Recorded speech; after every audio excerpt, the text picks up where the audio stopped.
I'm just तो machine learning का workshop करने आए हो, कोई बताओ मशीन लर्निंग क्या होता है? What is machine learning? कोई आइडिया किसी को?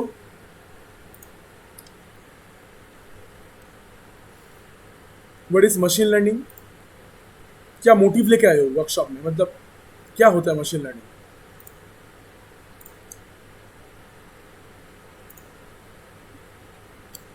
कोई भी आंसर दो, कुछ भी आंसर दो, मतलब जरूरी नहीं है कि सही होगा, गलती से आप सीखते हो। मशीन लर्निंग क्या है? What is machine learning? एक second.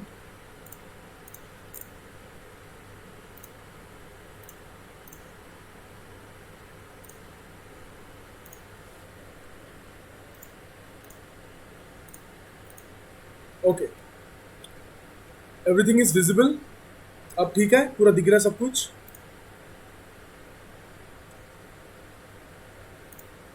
Yes, sir. Okay, so let make this A interactive workshop. आप लोग तो पहले वर्कशॉप अटेंड किए होंगे शायद। वर्कशॉप में हम लोग क्या करते हैं, कोई एक टेक्नोलॉजी के बारे में अच्छा से समझते हैं कि हमको आइडिया आता है what is that particular technology. एकदम बिगिनिंग अगर बोलोगे किसी टेक्नोलॉजी का तो वर्कशॉप होता है। एक्चुअली वर्कशॉप में कोई पढ़ाई लिखाई नहीं होता, हम लोग डिस्कस करते हैं क्या होता है, कोई इंटरेक्ट करता है, किसी को कोई डाउट रहता है वो इंटरेक्ट करते हैं हम लोग, ठीक है। ऐसा नहीं है कि मतलब वर्कशॉप में हम लोग सब कुछ सीख जाएंगे। वर्कशॉप में हम लोग बेसिक समझते हैं होता क्या है, ठीक है। तो ऑब्वियसली हम लोग कुछ समझेंगे तो उसके पहले थोड़ा बातें होगा कि कैसे क्या क्या चीज़ होता है सब, ठीक है। तो मशीन लर्निंग, और आप लोग थोड़ा इंटरेक्ट करना क्योंकि मैं अभी गूगल का वो मीट में नहीं जा पाऊंगा, क्योंकि मैं यहाँ पर कंटिन्यू करूंगा। तो आप लोग बस अनम्यूट करके बताओ, एकदम feel free to ask, okay. आपको ये बोलने वाला कॉन्फिडेंस होना बहुत ज़रूरी है। You should have this confidence to speak up, ठीक है। आपका इंटरव्यू में ये बहुत हेल्प करता है कि अगर आपको सोचो 90% आपको मिलता है हर एक चीज़ में, सीजीपीए 10, फिर भी एचआर के सामने जाके बैठोगे तो इसे मुंह बंद करके, आपको नौकरी नहीं मिलेगा फिर, ठीक है। दे दे you must show your confidence. आपको कॉन्फिडेंस आना चाहिए, सबसे पहला चीज़, ठीक है। अगर एचआर को दिखा कि बंदे के पास नॉलेज नहीं है लेकिन इसके पास कॉन्फिडेंस है कि ये कल सीख लेगा, तब उसी को हायर करेगा। जिसके पास कॉन्फिडेंस नहीं है उसको, उसके पास कुछ नहीं है। So okay, so you have to speak. आप लोग just unmute yourself in any doubt, कुछ बात कीजिए, बोलिए, ठीक है। कहीं पर कुछ समझ में नहीं आया पूछिए। अगर आप कुछ अपने मोटिव ओपिनियन शेयर करना चाहते हैं तो वो भी कर सकते हैं। This is workshop, okay. So machine learning start करते हैं। अच्छा, कोई बताओ मशीन लर्निंग क्या होता है? मशीन लर्निंग क्या होता है? What is machine learning? किसी को कोई भी idea? Machine learning is a branch of AI in computer science. Through AI, we अच्छा, एआई तो बाद work. में चला गया। मशीन लर्निंग होता क्या है? What is machine learning, simple भाषा में? We learn about how to work machine in how machine to? learning. Work machine. तुम बंगाली हो तो बंगाली में भी बोल सकते हो। হ্যাঁ, মেশিন কিভাবে কাজ করে সে মানে মেশিনকে কিভাবে अच्छा, নলেজ দেওয়া হয় মানে okay okay okay okay. Anyone, any more answer? कोई भी कुछ इंटरेक्ट करो, बात करो। व्हाट इज मशीन लर्निंग, क्या समझ में आ रहा है आपको? अब मशीन लर्निंग में, हाँ बोलो, कोई कुछ बोलना चाहते हो तो बोलो। कि आप मशीन लर्निंग का वर्कशॉप में एनरोल किए हो तो आपको थोड़ा सा भी कुछ तो आइडिया लेके आए हो कि मशीन लर्निंग क्या है। मतलब चलो यार इसीलिए ये करते हैं, ठीक है। तो एक ने बोला कि मशीन के बारे में समझना, और दूसरा कोई? What is machine learning? Teaching machine to perform a defined work using algorithms and program. Okay, ठीक है। तो इतना तक हमको आंसर मिला है, ठीक है। अब आगे बढ़ते हैं मशीन लर्निंग का वर्कशॉप के साथ, और इसमें आप लोग इंटरेक्ट करना, ये सबसे ज़्यादा इंटरेस्टिंग टॉपिक होता है हर एक कॉलेज में। समझ में आया तो इससे ज़्यादा इंटरेस्टिंग और कुछ है ही नहीं। समझ में नहीं आया तो इससे ज़्यादा बदतर लैंग्वेज और कुछ है ही नहीं, या फिर इससे ज़्यादा बदतर टेक्नोलॉजी और कुछ है ही नहीं, ठीक है। सबसे ज़्यादा इंटरेस्टिंग है, सो इंटरेस्ट लेके समझना। आगे बढ़ते हैं। तो हर एक चीज़ में, हर एक वर्कशॉप में एजेंडा होता है कि हम लोग इसके बाद ये करेंगे। तो ये हम लोगों का आज का एजेंडा है। सबसे पहले मशीन लर्निंग का इंट्रोडक्शन समझेंगे, भाई मशीन लर्निंग होता क्या है। उसके बाद एप्लीकेशन एंड यूज केसेस कि मशीन लर्निंग कहाँ यूज होता है, क्या यूज केसेस है, और इसमें आप लोगों को बहुत ज़्यादा बात करना पड़ेगा, ठीक है, कि आप लोग भी बोलेंगे क्योंकि आप लोग भी रोज, आप लोग भी मॉडर्नाइज्ड हो, आप लोग भी यूज करते हो काफ़ी सारी चीज़, आप लोग भी कहीं पर कुछ नोटिस किए होंगे, ठीक है, तो ये सब ओपिनियन शेयर करना बहुत ज़रूरी है। Okay, so application and use cases, ये हम लोग सेकेंड। थर्ड है what is the current job scenario, नौकरी का क्या हाल है मशीन लर्निंग में, ठीक है, ये बताएंगे। Four, what is the types of machine learning. Third, fifth, और उसके बाद है steps involve in a machine learning project, project हम लोग मशीन लर्निंग में कैसे करते हैं। और six, how to become a machine learning engineer. शुरू करते हैं मशीन लर्निंग इंट्रोडक्शन। सबसे पहले एक्सपेक्टेशन एंड वाई। आज एक दिन का 2 दिन का वर्कशॉप करके पूरा रॉकेट साइंस सीख लेंगे, पूरा मशीन लर्निंग कंप्लीट कर लेंगे, इसके बाद एकदम सोफिया बना देंगे, गूगल असिस्टेंट बना देंगे, एलेक्सा बना देंगे। ऐसा किसी को ख्याल आ रहा है? किसी को ऐसा दिमाग में ख्याल आ रहा है कि मतलब आज सीखेंगे, 2 दिन सीखेंगे बस, अब इसके बाद हम लोग कुछ भी करेंगे? नहीं। एकदम। तो this is workshop guys. Workshop में आपको बेसिक आइडिया मिलता है, आपको कुछ सीखने के लिए ट्रेनिंग कोर्स करना पड़ता है, ट्रेनिंग कोर्स, उसमें ट्रेन किया जाता है आपको कैसे क्या करना पड़ता है। कोई इंडस्ट्री से एक्सपर्ट आता है, आके आपको सिखाता है, ठीक है, वो हम लोगों को अभी हम लोग बताएंगे लास्ट में। तो एक्सपेक्टेशन भाई क्या होना चाहिए वर्कशॉप से? आपको इसमें बेसिक आइडिया आएगा और इसमें आपको जो नॉलेज नहीं है वो आएगा वर्कशॉप मशीन लर्निंग के बारे में, ठीक है। जो मशीन लर्निंग के बारे में थोड़ा जानता है, मतलब लेवल तक जानता है, उसके लिए वर्कशॉप नहीं होता है। Workshop is for beginners. If you are beginners then workshop is for you. और ऐसा काफी बार होता है कि मशीन लर्निंग भाई कोई सीखते सीखते बहुत ज्यादा एडवांस चला गया, उसको बेसिक ही नहीं आता, एचआर कुछ क्वेश्चन कर लिया बस गया वहां पर, खत्म, ठीक है। तो दिस इज द वर्कशॉप। अब इसके बाद जो मैं क्वेश्चन किया था ये तो सबसे पहले आ गया, व्हाट इज मशीन लर्निंग। तो बहुत कोई मुझे बोला कि मशीन को सिखाना मतलब मशीन के बारे में सीखना, ठीक है, और कोई मुझे बोला कि एल्गोरिथम वगैरह ये सब देना। अच्छा भाई, जो अगर बोला मुझको एल्गोरिथम मतलब मशीन को कोड लिखना पर मतलब टू परफॉर्म ए टास्क, तो भाई वो तो मतलब नॉर्मल रोबोट हो गया, नॉर्मल रिमोट कार भी तो हो गया, रिमोट कार भी तो आपका फिर मशीन लर्निंग का मॉडल हो गया। मैं फॉरवर्ड बटन क्लिक कर रहा हूँ तो वो फॉरवर्ड जा रहा है, मैं बैकवर्ड बटन क्लिक कर रहा हूँ तो वो बैकवर्ड आ रहे हैं, तो भाई वो भी तो मतलब हो गया आपका, वो बोलो ना मशीन लर्निंग का मॉडल। या फिर कॉफी मेकर मशीन, कोई भी मशीन तो फिर मतलब मशीन लर्निंग का मॉडल हो गया, ठीक है। मैं माइक्रोवेव में डाल दिया खाना, खाना डाल के बोला मैं 2 मिनट तक गर्म करूंगा, भाई 2 मिनट में टाइमर सेट कर दिया, 2 मिनट में खाना गर्म होके आ गया, तो वो भी तो भाई मशीन लर्निंग का मॉडल है तब। हाँ, वो भी तो मतलब मैं इंस्ट्रक्ट दे रहा हूँ उसको, उसमें कोड लिखा हुआ है, उसमें भी तो कोड लिखा हुआ है कि मतलब 2 मिनट तो 2 मिनट टाइम में आना है आपको, उसमें तो कुछ तो कोड लिखा हुआ होगा। या फिर अगर आप लोगों में से कोई रोबोटिक्स की हो, आर्डिनो वगैरह, ठीक है, तो उसमें भी तो भाई रोबोट बनाते हैं हम लोग काफ़ी सारे, रिमोट कंट्रोल वाला, मोबाइल से चलने वाला, उसके बाद बैलेंसिंग रोबोट, वो भी तो प्रोग्राम किया हुआ है ना। एक रोबोट होता है लाइन फॉलोअर रोबोट, एक लाइन ड्रॉ किया जाता है नीचे, वो लाइन के ऊपर लाइन को देख देख के चलता है, अगर आप लोग को मालूम होगा तो, ठीक है। या फिर काफ़ी सारे लोग 4th ईयर भी हैं, तो आप लोग तो मतलब उस टाइम में कोरोना नहीं था शायद, आप लोगों का टेक फेस्ट चल रहा था, तो आप लोगों को इसके बारे में आइडिया है कि भाई लाइन फॉलो रोबोट कैसे काम करता है, लाइन में चलता है, ठीक है। तो ये सब भी तो भाई आपका मतलब प्रोग्राम किया हुआ है आर्डिनो में, तो ये भी तो मशीन लर्निंग का मॉडल ही हुआ। हाँ, किसको लगता है ये सब चीज मशीन लर्निंग का मॉडल है? ये सब प्रोग्राम किया हुआ रोबोट्स, ठीक है। जिसको कंफर्टेबल वो आप अनम्यूट करके बात कर सकते हो, ठीक है। वर्कशॉप इसीलिए होता है कि हम लोग इंटरेक्ट करें, वी आर इंटरेक्ट। सो मैं बताता हूं, जो प्रोग्राम हम लोग प्री प्रोग्राम करते हैं that are not the machine learning model. Machine learning आसान भाषा में कोई आपको पूछा, एचआर भी पूछा भाई मशीन लर्निंग क्या है, एक लाइन में बताओ, आप एक लाइन में बताओगे मशीन को सिखाना, ना कि उसको ट्रेन करना, मशीन को सिखाना, मशीन को कोई काम करना सिखाना, मशीन अपने इंटेलिजेंस से काम करेगा, मशीन को सिखाना, दैट इज मशीन लर्निंग। अभी आपको मशीन लर्निंग के बारे में और ब्रीफ आइडिया आएगा ये देखकर। पहले ये घटिया सा डेफिनेशन है जो कि मैंने विकिपीडिया से उठाया है, ठीक है, ये एक बार पढ़ लेते हैं, ठीक है, ये जरूरी चीज है बहुत। मशीन लर्निंग मतलब 3 इडियट्स सब देखे हो ना, आसानी भाषा नहीं चलता है, किताब की भाषा चलता है, ठीक है। तो वही आसान भाषा में समझ लिया, अभी किताब वाला भाषा, books. Machine learning is the field of computer science that uses statistical techniques. Statistics, statistical techniques मतलब किसी को कोई ख्याल आ रहा है स्टैटिस्टिकल टेक्निक्स क्या होता है? What are statistical techniques? कुछ भी आइडिया आ रहा है किसी को? Something related? एक्चुअली हम लोग मैथ्स में जो करते हैं that are called statistical techniques. Maths में जो स्टैटिस्टिक्स होता है, मीन, मीडियन, मोड, उसके बाद आपका आ गया डेटा हैंडलिंग वाला जो भी part, linear programming problem, that are all statistical techniques. We use statistics over there to give computer system the ability to learn. Computer को सीखने का, कंप्यूटर को सीखने का क्षमता देते हैं।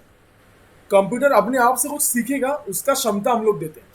एबिलिटी, ये पढ़ना, एबिलिटी टू लर्न किससे? With data. हम लोग कंप्यूटर को थोड़ा डेटा देते हैं, जानकारी देते हैं, वो जानकारी से समझेगा। सोचो आप कोई सेकेंड हैंड कार डीलर हो, ठीक है, आप कार खरीदते हो और कार बेचते हो, सेकेंड हैंड कार खरीदते हो और उसको बेचते हो, ठीक है। तो आपको क्या क्या फैक्टर मैटर करता है?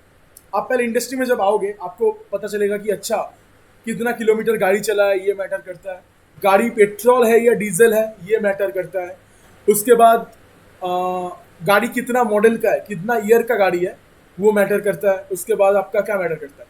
इंजन का कंडीशन मैटर करता है, कितना सीसी का इंजन, वो मैटर करता है, ठीक है। लाइफ टाइम टैक्स पेड है या नहीं मैटर करता है, टैक्स फेल है कि नहीं, ये सब चीज़ मैटर करता है।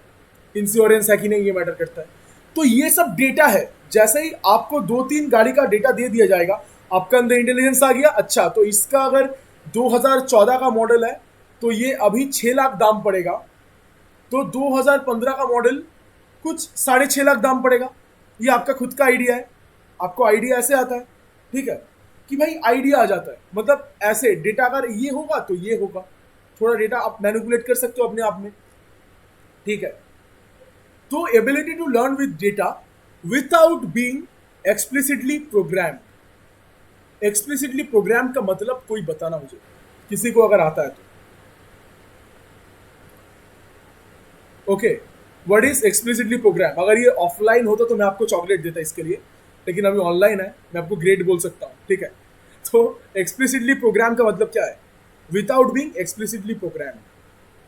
कोई ट्राई करो कुछ। सर बाहर से एक्सटर्नल ऑर्डर लेना।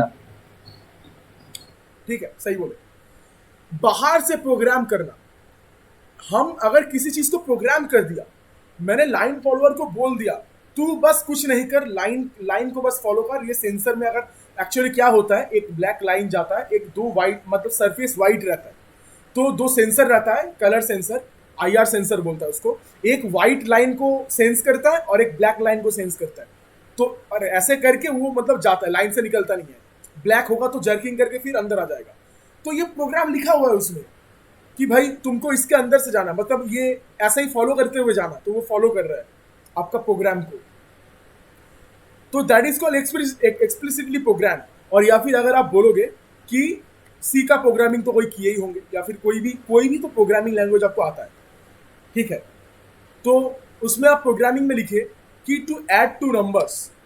अगर आप ऐड 2 नंबर्स उसका प्रोग्राम लिखे और उसके बाद क्या हुआ, मशीन को पता चल गया कि मुझे भाई 2 जो नंबर मिलेगा उसको ऐड करना है, और वो आपको ऐड करके दे दिया, तो वो ऐड करने का प्रोग्राम लिखा हुआ है।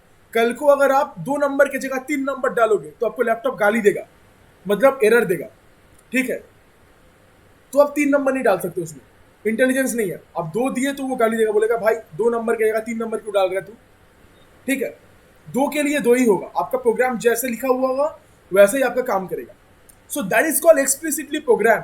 और ये कौन बोला एक्सप्लिसिटली प्रोग्राम का मतलब? अभी जो बोला, नाम क्या है? Please unmute yourself. Sir Asad Ali. Asad Ali, great भाई।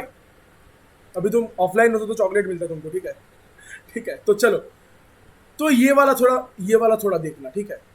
ये शायद यहाँ पर कुछ प्रॉब्लम हुआ है क्या? अच्छा, ये यहाँ से निकल गया, एक सेकेंड। ओके, ये समझना, इससे पूरा क्लियर हो जाएगा। सो भाई ट्रेडिशनल प्रोग्रामिंग मतलब हम लोग अभी तक जो जानते हैं प्रोग्रामिंग, जो मैं बोल रहा था, addition of two number, subtraction of two number, multiplication of two number, या फिर लाइन फॉलोअर रोबोट, या फिर कुछ रिमोट से चलने वाला रोबोट जो कि आपका प्रोग्राम लेके चलता है, तो उसको हम ट्रेडिशनल प्रोग्रामिंग बोल रहे हैं। तो ट्रेडिशनल प्रोग्रामिंग में क्या होता है, ये आपका कंप्यूटर है या फिर वो जहां पर आप प्रोग्राम कर रहे हो, इसमें क्या होता है, आप डेटा देते हो। डेटा मतलब अगर टू ऐड टू नंबर्स तो आपको दो नंबर का डेटा देना पड़ेगा कि 2 और 5, और आपको कंप्यूटर को क्या देना पड़ेगा, प्रोग्राम देना पड़ेगा कि ये प्रोग्राम है, this is the particular program to add two numbers. उसके बाद आप डेटा दे रहे हो, two numbers are 2 and 5। Computer क्या करेगा, डेटा को लेके प्रोग्राम में डालेगा, प्रोग्राम से काम करके आपको आउटपुट निकाल के देगा। मानते हो, कोई शक नहीं, ठीक है, ऐसे ही काम करता है। प्रोग्राम दिया, डेटा, हाँ बोलो, यस बोला। हाँ हाँ हाँ यस, ठीक है, चलो फिर ऐसा ही काम करता है नॉर्मल, बस सिनेरियो बदल जाएगा। मशीन लर्निंग में क्या होता है, कंप्यूटर को आप डेटा दिए, प्रोग्राम के जगह आप कंप्यूटर को आउटपुट दिए, समझे। कंप्यूटर को आप बोल दिए डेटा है 2 3 और आउटपुट आप बता दिए 5। कंप्यूटर दिमाग लगा रहा है, फिर भाई 2 3 डेटा दिया, 2 और 3 डेटा दिया और आउटपुट 5, तो क्या कर रहा है, सब्ट्रैक्शन कर रहा है। 2 से -3 सब्ट्रैक्शन तो -1 हो जाएगा, नहीं होगा। 2 into 3, 2 3 6, वो भी नहीं होगा, 5 नहीं आ रहा है। उसके बाद 2 डिवाइडेड बाई 3 कितना आएगा मुझे नहीं पता सच में, तो ये सब हर है। उसके बाद जब कंप्यूटर देखा कि 2 + 3 कहने से 5 आ रहा है, तो कंप्यूटर अपने आप से अपना दिमाग लगा के अपना खुद का प्रोग्राम बना लिया। भाई तू प्लस कर रहा है, अब तुम इसको 2 3 की जगह 7 4 दोगे, 7 8 9 10 11, ये आपको आउटपुट में 11 डाल के देगा, क्योंकि कंप्यूटर खुद अपना प्रोग्राम बना लिया। This is how we call machine learning. कैसे काम करता है हम लोग बताएंगे पूरा, ठीक है, समझना बस कॉन्सेप्ट को। डेटा दिया और आउटपुट दे दिया। जैसे आप कोई इंडस्ट्री में जा रहे हो, आपके पास कोई प्रोग्राम रहता है क्या, मतलब भाई, मतलब पूरा कैलकुलेट करके इतना उतना करके आप अंदाजा में लगा लेते हो कि 2014 का सेकेंड हैंड गाड़ी है, आपको अभी 6 लाख में मिलेगा, 2021 में 6 लाख में मिलेगा। तो 2015 का गाड़ी ऑब्वियसली थोड़ा अच्छा गाड़ी है, 2015 मतलब थोड़ा लेटेस्ट हुआ, तो 2015 का गाड़ी आपको 6 लाख की जगह 6.5 लाख या फिर 6,80,000 में मिल जाएगा। और अगर आप फिर ये देखें कि 2014 का गाड़ी है, पेट्रोल गाड़ी है, नहीं सॉरी डीजल गाड़ी है, 2014 का डीजल गाड़ी है, और डीजल का प्राइस कम है ना, 2014 का डीजल गाड़ी है और 2015 का गाड़ी है लेकिन पेट्रोल गाड़ी है। तो भाई डीजल गाड़ी का प्राइस थोड़ा महंगा होता है, क्योंकि डीजल कम दामी होता है ना, तो डीजल को कम भरना पड़ता है गाड़ी में। तो उसमें देखा गया कि आपका 2014 मॉडल का दाम हो गया 6,80,000 और आपका 2015 जो पेट्रोल मॉडल है उसका दाम हो गया 6 लाख। ये आपका नॉलेज आ गया ना। कंप्यूटर को सेम है, कंप्यूटर को मैं डेटा दे दिया कि ऐसा ऐसा होता है, अगर ये हुआ तो ये होगा, और उसके बाद आउटपुट दे दिया मैं कंप्यूटर को कि ये होगा तो ऐसा होगा, उसके बाद फिर से दिया ये होगा तो ऐसा होगा। कंप्यूटर फिर उसके बीच में लिंक कर रहा है कि अच्छा तो ऐसा हो रहा है तो ऐसा हो रहा है, ऐसा हो रहा है तो ऐसा हो रहा है, इसका मतलब कुछ अंदाजा आ गया मेरे को, तो वो प्रोग्राम बन गया कंप्यूटर का। सो that is how machine learning model work. आप इसको डेटा दोगे कल को 2 3 4 2 3 4 3 डेटा भी अगर दोगे इसको, तो ये क्या करेगा, 3 डेटा 2 3 4 प्लस करो कितना होता है 4 3 5 और 9 हुआ, और आउटपुट में हम इसको 9 दिए, तो ये आपका प्रोग्राम तो आपका वो खुद से बना लेगा कि अच्छा तुम प्लस ही कर रहे हो, क्योंकि तीनों मल्टीप्लाई किया नहीं आया, तीनों डिवीजन किया नहीं आया, और सारा चेक करेगा। उसके बाद देखा कि प्लस करने से आ रहा है, उसके बाद ये बोलेगा तुम प्लस कर रहे हो। सो दैट इज मशीन लर्निंग। इतना समझना, ठीक है, मैं एकदम डीप में नहीं समझा दिया, अभी थोड़ा सा समझाया, अभी आगे आगे जाएंगे, एग्जाम्पल लेंगे और अच्छा समझ में आएगा। इतना तक क्लियर है सबको? किसी को डाउट है तो पूछ सकते हो, यहाँ पर पूछो, किसी को कोई भी डाउट है तो।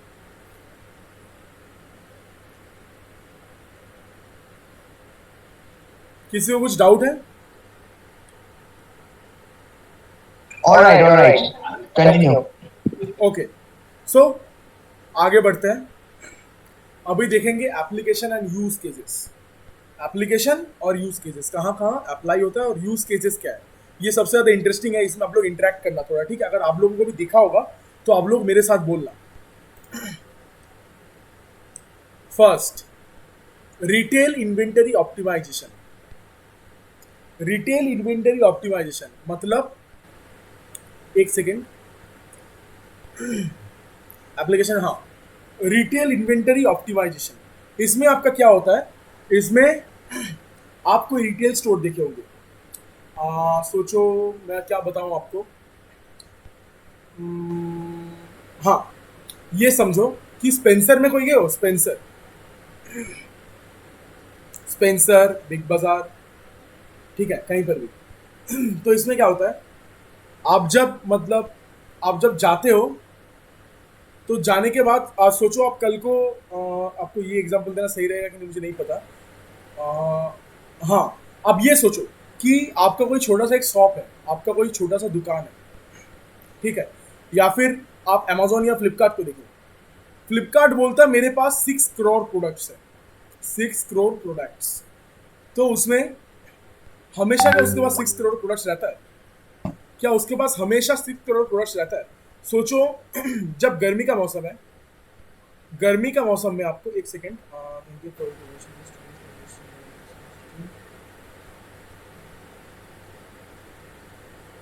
ओके ओके, तो आपके पास 6 करोड़ प्रोडक्ट्स है, मतलब फ्लिपकार्ट के पास 6 करोड़ प्रोडक्ट्स है। तो ये लोग क्या करता है, फ्लिपकार्ट जैसा बड़ा कंपनी या फिर अमेजोन जैसा बड़ा कंपनी, या फिर सोचो आप दुर्गा पूजा में कोई अपना दुकान खोल के सेल दे रहे हो, कोई अच्छा दुकान खोला उसको सेल दे रहे हो।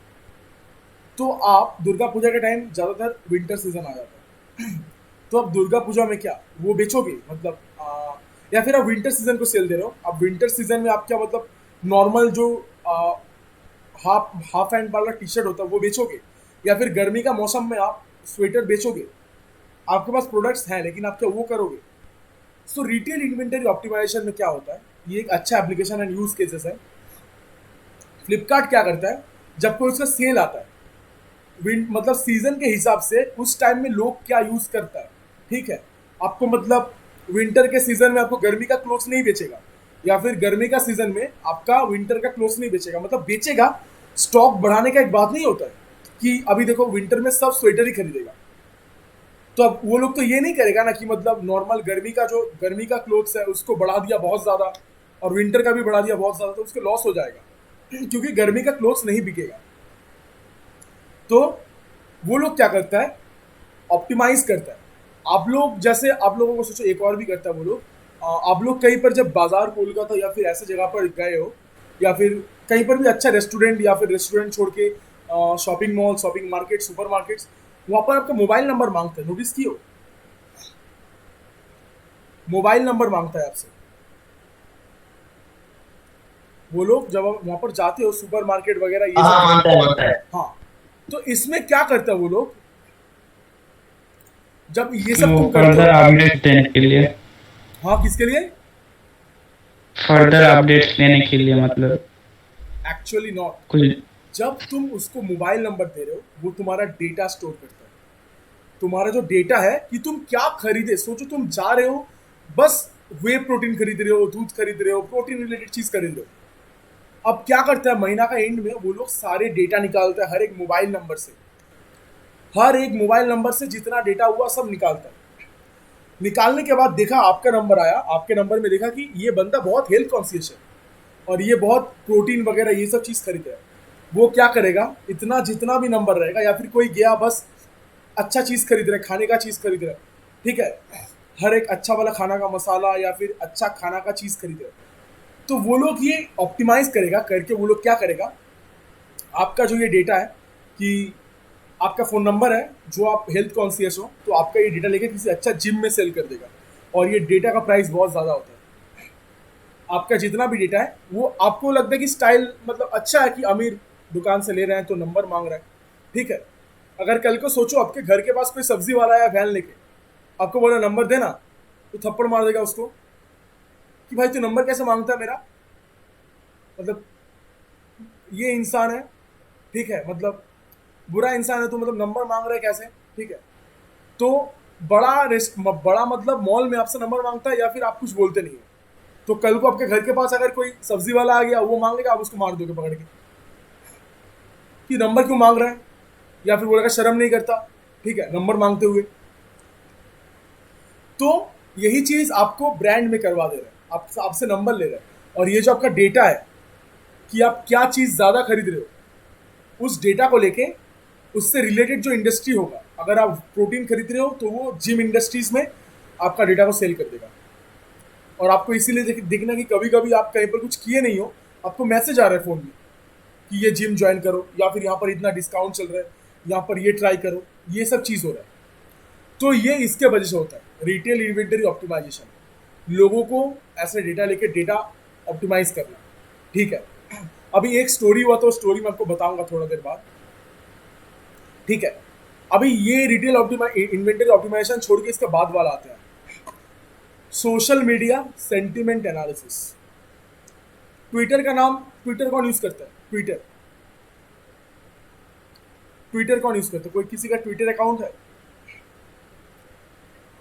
ट्विटर, इंस्टाग्राम नहीं, ट्विटर तो है। हाँ, तो ट्विटर में क्या होता है मैं बता रहा हूँ। पता है 2000 ट्विटर फेसबुक के पहला नहीं, फेसबुक के हाँ पहले आया था, और 2000 से लेके 2015 तक ट्विटर कुछ पैसा नहीं कमाया, कुछ पैसा नहीं कमाया, बस ऐसा ही था, मान सकते हो। ट्विटर कुछ पैसा ही नहीं कमाया, ऐसे ही था बस। ट्विटर सब यूज़ करता था और बड़ा बड़ा इन्वेस्टर था ट्विटर का, बड़ा बड़ा इन्वेस्टर। तो फंडा क्या था किसी को समझ में आता है? अभी मेरा इसके ऊपर एक प्रोजेक्ट भी किया हुआ है, मैं आपको दिखा दूंगा क्या चीज़ है एक्चुअली, आपको मज़ा आ जाएगा। तो क्या होता है, ट्विटर पहले बस आया था कंपनी में और उसको बड़ा बड़ा सेलिब्रिटीज लोग यूज़ करता था, और सेलिब्रिटीज यूज़ करने के बाद उसका फैंस जो है वो लोग भी आने लगा ट्विटर में। अब इसके बाद क्या हुआ, ट्विटर तो जो हैशटैग वाला फंडा है वो ट्विटर सबसे पहले डिफाइन किया था, हैशटैग, ठीक है। वो कैसे किया था मैं बता रहा हूँ। तो 2015 तक ट्विटर कुछ इनकम नहीं किया, और उसके बाद ट्विटर का जो इन्वेस्टर्स लोग था वो लोग बोला तुम कंपनी से मतलब कुछ इनकम नहीं कर रहे हो तो कंपनी बंद कर दो, ठीक है, या फिर कंपनी में एड्स देने लगो। तो इन्वेस्टर का प्रेशर में आके ट्विटर एड्स देने लगा। जैसे ही एड्स देने लगा, ट्विटर से यूजर कम होने लगे, ट्विटर का यूजर कम होता गया धीरे धीरे, और ट्विटर को लॉस हो रहा है। फिर मतलब उसका एक तो कोई इनकम नहीं है, ऊपर से उसका यूजर भी घट रहा है। तो ट्विटर ने ये फंडा 2015 के बाद लगाया, सेंटिमेंट एनालिसिस। सोचो ट्विटर में एक ट्वीट आ रहा है, इलेक्शन में ट्वीट आ रहा है मोदी जीतेगा, और दूसरा ट्वीट आ रहा है कि मोदी अच्छा नहीं है, मोदी को जीतना नहीं चाहिए, ठीक है, मोदी पेट्रोल का दाम बढ़ा दिया, मोदी को जीतना नहीं चाहिए, और कोई बोल रहा है नहीं मोदी को जीतना चाहिए। तो ये सब जो चीज़ आ रहा है, ट्विटर ने क्या किया, सेंटिमेंट एनालिसिस स्टार्ट किया। सेंटिमेंट एनालिसिस मशीन लर्निंग का एक मॉडल होता है। मशीन लर्निंग में क्या होता है, सेंटिमेंट एनालिसिस में आप जो ट्वीट्स कर रहे हो पर्टिकुलर हैशटैग में, सोचो इलेक्शन चल रहा है, आप डाल रहे हो हैशटैग इलेक्शन इंडिया और ट्वीट किया मोदी बेकार है, जीतना नहीं चाहिए, ठीक है, और कोई ट्वीट कर रहा है Modi should be our next president, Modi should be president in next year also, ऐसा कुछ आ रहा है। तो ये जो ट्वीट्स है, सेंटिमेंट एनालिसिस का मतलब, इंग्लिश मतलब कोई बता सकते हो? सेंटिमेंट एनालिसिस का इंग्लिश मतलब, इंग्लिश में सेंटिमेंट एनालिसिस का मतलब क्या होता है? सेंटिमेंट का मतलब क्या होता है बोलो? Emotional analysis. Emotional analysis. Emotion नहीं, एक्चुअली तुम्हारा बात क्या बोल रहे हो उसको एनालिसिस करना। अब मैं आपको एक प्रोजेक्ट दिखा रहा हूँ, मेरा किया हुआ था रिसेंट, ठीक है, एक फाइनल ईयर का स्टूडेंट के लिए था, तो मैं आपको ये दिखा रहा हूँ। यहाँ पर था शायद, एक सेकंड वेट करना, आपको दिखा रहा हूँ कैसे काम करता है, एक सेकंड ना।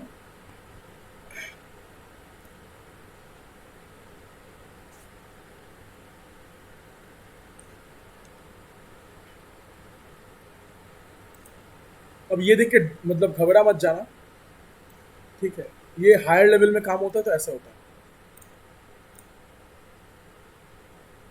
एक सेकंड दिखा रहा हूँ, मेरा स्क्रीन विजिबल है ना सबको? हाँ, ठीक है, ये सब आप ट्रेनिंग कोर्स में सीखोगे और ऐसा प्रोजेक्ट भी करोगे आप लोग, ठीक है। तो वो अलग बात है, अभी मैं साइट दिखा रहा हूँ। सो ये है सेंटिमेंट एनालाइजर। IMDb के बारे में सुने हो? हाँ, इसमें क्या होता है कोई बताओ? रेट करता मूवी को। हाँ, मूवी को रेट करता है। अभी कोई पॉपुलर मूवी का नाम बताओ, कोई भी बहुत ज्यादा पॉपुलर, क्या चल रहा है? शेरशाह। अच्छा, राधे। अरे वो फ्लॉप कर जाएगा। राधे का मत लो यार, शेरशाह ठीक है। Parasite. हाँ, पैरासाइट भी चेक कर लेंगे। इसका रेटिंग यहाँ पर आता है कहीं पर। रेटिंग, हाँ ये रहा, यूजर रिव्यू। ये रिव्यू है, दिख रहा है ये रिव्यू, ठीक है। ये कुछ और मतलब रिव्यू सीधा होना चाहिए। अभी ये नॉर्मल मॉडल है। Those who give 1 star to the movie once give 10 star to the movie like Radhe. यहाँ पर कुछ दूसरा खराब भी लिखा है दूसरा मूवी के बारे में। मुझे परफेक्ट कमेंट चाहिए। कोई अच्छा वाला सेंटिमेंट, जो ये वाला 9-10, ये वाला कॉपी किया मैंने। ये रहा सेंटिमेंट, यूजर ने बताया। अब मैं इसको क्या किया, सेंटिमेंट एनालाइजर में डाल दिया, पेस्ट किया और सबमिट। ये देखो 91%, ये 0 पॉइंट को इग्नोर करो, 91% पॉजिटिव सेंटिमेंट। कैसा लगा आप समझ देख के, कैसा लगा? 90 रेटिंग किया है और 91% पॉजिटिव। समझ में आ रहा है क्या काम कर रहे हैं? अब कोई बेकार मूवी बोलो जो फ्लॉप किया है। एक था ना वो किसिंग बूथ, कुछ था ऐसा ना,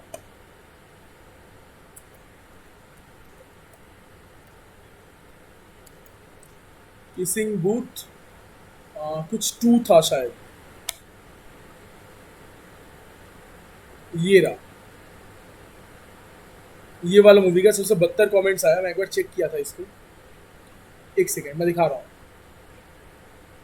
अब क्या काम होता है सेंटिमेंट एनालिसिस में, बता रहा हूँ। ये रहा यूजर का रिव्यूज, अरे 5-8 रेटिंग दिया। ये रहा 1 रेटिंग वाला। ये मैं इसको उठाया, कॉपी किया और मैं इसको यहाँ पर पेस्ट किया और सबमिट। देखो 0.5% पॉजिटिव। समझ में आ रहा है सेंटिमेंट एनालिसिस का काम क्या करता है? जो तुम कमेंट कर रहे हो वो कमेंट को लेके ये बताता है कितना परसेंट पॉजिटिव कितना परसेंट नेगेटिव। कैसे करता है फंडा समझो। सेंटिमेंट एनालिसिस एक्चुअली क्या करता है, तुम जो लिख रहे हो, ये जो वर्ड्स है ना, वर्ड्स, टेरिबल, वेस्ट, ये सब वर्ड्स, इसका एक डेटा सेट, इतना बड़ा डेटा सेट सेंटिमेंट एनालिसिस का जो डेटा सेट है उसमें यूज किया जाता है। मतलब इसके पास अगर 72 बोलोगे तो हजारों वर्ड्स है 72 बोलने के लिए, और अच्छा वर्ड बोलोगे तो हजारों वर्ड्स है, करोड़ों वर्ड्स है 72 अच्छा बोलने के लिए, ठीक है। अब वो कंपेयर करता है कि ये पैराग्राफ में कितना परसेंट आपका 72 वर्ड्स है। सिंगल वर्ड को स्कैन करता है और कंपेयर करता है। वेस्ट, वेस्ट है, खराब वर्ड। टेरिबल, खराब वर्ड। उसके बाद वेस्ट, फिर से खराब वर्ड। उसके बाद आपका आ गया डोंट, ये भी खराब वर्ड। उसके बाद नो, ये भी खराब वर्ड। ऑफुल, खराब वर्ड। ये परसेंटेज ढूंढ ढूंढ के देखता है कितना परसेंट खराब वर्ड है। यहाँ पर गुड कहीं पर लिखा ही नहीं हुआ है। और ये ऐसे कंपेयर किया कि इसके पास तो मैक्सिमम खराब वर्ड्स हैं, तो इसका सेंटिमेंट खराब है। और जब मैं पहले वाला दिया था इसका 91 आया था, क्योंकि मस्ट ये गुड वर्ड है। लव को शायद गुड वर्ड लेता है ये लोग, प्रोबेबली डोंट अंडरस्टैंड, ये खराब वर्ड लिया, लेकिन खराब से ज्यादा गुड वर्ड है यहाँ पर, ठीक है। बस वर्ड स्कैन करता है। अगर आप ये लिख दोगे नॉट, मतलब नॉट बैड, तब शायद इसका सेंटिमेंट अलग आ जाए। देखो मैं नॉट बैड लिखूंगा, ये सेंटिमेंट, क्योंकि दोनों खराब वर्ड है, लेकिन इसको मतलब ये मशीन लर्निंग का भी इतना तो हम लोगों का जैसा इंटेलिजेंस नहीं है ना। इसको 2 वर्ड मिला, नॉट मिला, ये भी खराब वर्ड, बैड भी खराब वर्ड। देखो 23%, 0.23%, तब भी सही दिखा रहा है, क्योंकि नॉट वर्ड शायद एक साथ है। डेटा सेट में नॉट बैड एक साथ भी वर्ड रहता है, तो इसको मिला नॉट बैड, मतलब खराब नहीं है, अच्छा भी नहीं है, बीच में 23% सही है, ठीक है।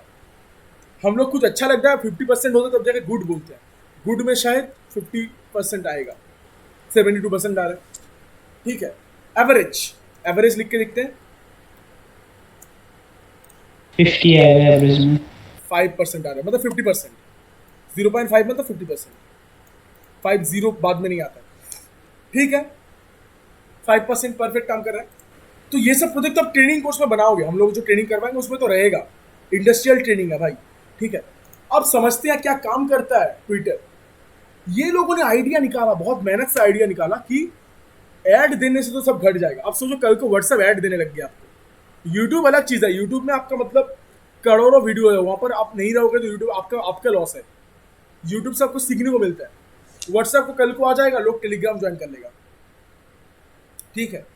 तो ये लोग क्या करता है, सेंटिमेंट एनालिसिस करता है। ये लोग पर्टिकुलर हैशटैग के ऊपर जितना भी ट्वीट्स आता है सबको एक साथ उठाता है। हैशटैग इलेक्शन इंडिया के अंदर जितना भी ट्वीट्स है सबको उठा लिया। अब इसके बाद ये लोग एनालिसिस किया, देख रहे 70% मोदी के फॉर्म में है, 70% लोग चाहता है कि मोदी को जीतना चाहिए। इसका मतलब क्या हुआ, ट्विटर को सबसे पहले पता चल गया, मोदी जीतने से पहले ही पता चल गया कि मोदी जीतेगा। अब आपको ये नहीं लगता कि मतलब जो लिख रहा है ट्वीट में, ट्विटर में जो लिख रहा है कि मोदी जीतेगा, वो हो जाएगा मोदी को ही वोट देगा। जो लिख रहा है मोदी जीतेगा, उसका मतलब क्या, वो मोदी को ही वोट देने वाला है कि नहीं। तो यही चीज है ट्विटर को, मतलब ट्विटर क्या, अब सोचो आपके पास ये डेटा आ गया, मोदी जीतेगा, इलेक्शन का 2-3 महीना पहले आपके पास डेटा आ गई मोदी जीतने वाला है, एकदम भविष्यवाणी करेक्ट। क्या करोगे, अब पैसा कैसे कमाओगे ये डेटा से, अब क्या करने वाले हो बताओ, मुझको बताओ। आप लोग अनम्यूट करो, बताओ आपका क्या आइडिया। आप ट्विटर के सीईओ है, आपके पास डेटा आ गया कि मोदी जीतेगा, अब ये डेटा किसको बेचोगे, बोलो। न्यूज चैनल को सेल कर दूंगा। किसको, बीजेपी को। बीजेपी को मिलके क्या करेगा, बोलेगा अरे हम लोग जीतेंगे, वो लोग मजाक उड़ा, वो लोग जीत के वो लोग लेके क्या करेगा, न्यूज चैनल ऑपोजिट पार्टी में सेल करेगा। किसको क्या करेगा, ऑपोजिट पार्टी में सेल कर देंगे। न्यूज चैनल को अपोजिट पार्टी का क्या करेगा, दुख करेगा। न्यूज चैनल में कितना पैसा होगा, आप ट्विटर इंटरनेशनल कंपनी हो, आप ट्विटर का सीईओ हो, और ट्विटर इंटरनेशनल कंपनी है, बहुत बड़ा कंपनी है। और यहाँ पर आज तक आपको पता है, आज तक चैनल या फिर एबीपी न्यूज के पास इतना पैसा होगा जो आपको देगा, उल्टा आपको बोलेगा मीडिया से पैसा मांगता है। आज तक के पास इतना पैसा होगा ट्विटर को खिलाने के लिए, ट्विटर तो करोड़ों में कमाता है भाई, 1 करोड़ रुपया होगा आज तक के पास, 1 लाख भी नहीं देगा। फिर फेसबुक को बेच देगा। फेसबुक लेके क्या करेगा, फेसबुक क्या करेगा बताओ, बताओ। आप लोग सीईओ हो, आप लोग को ट्विटर का सीईओ बना दिया गया, आप लोग जो करोगे वही ट्विटर मतलब सुनेगा, बोलो क्या करोगे आप, डेटा किसको बेचोगे, ये आंसर मुझे आज चाहिए, डेटा किसको बेचोगे आप? गूगल स्टैटिस्टिक्स शो करेगा। हाँ, गूगल स्टैटिस्टिक्स क्या शो करेगा,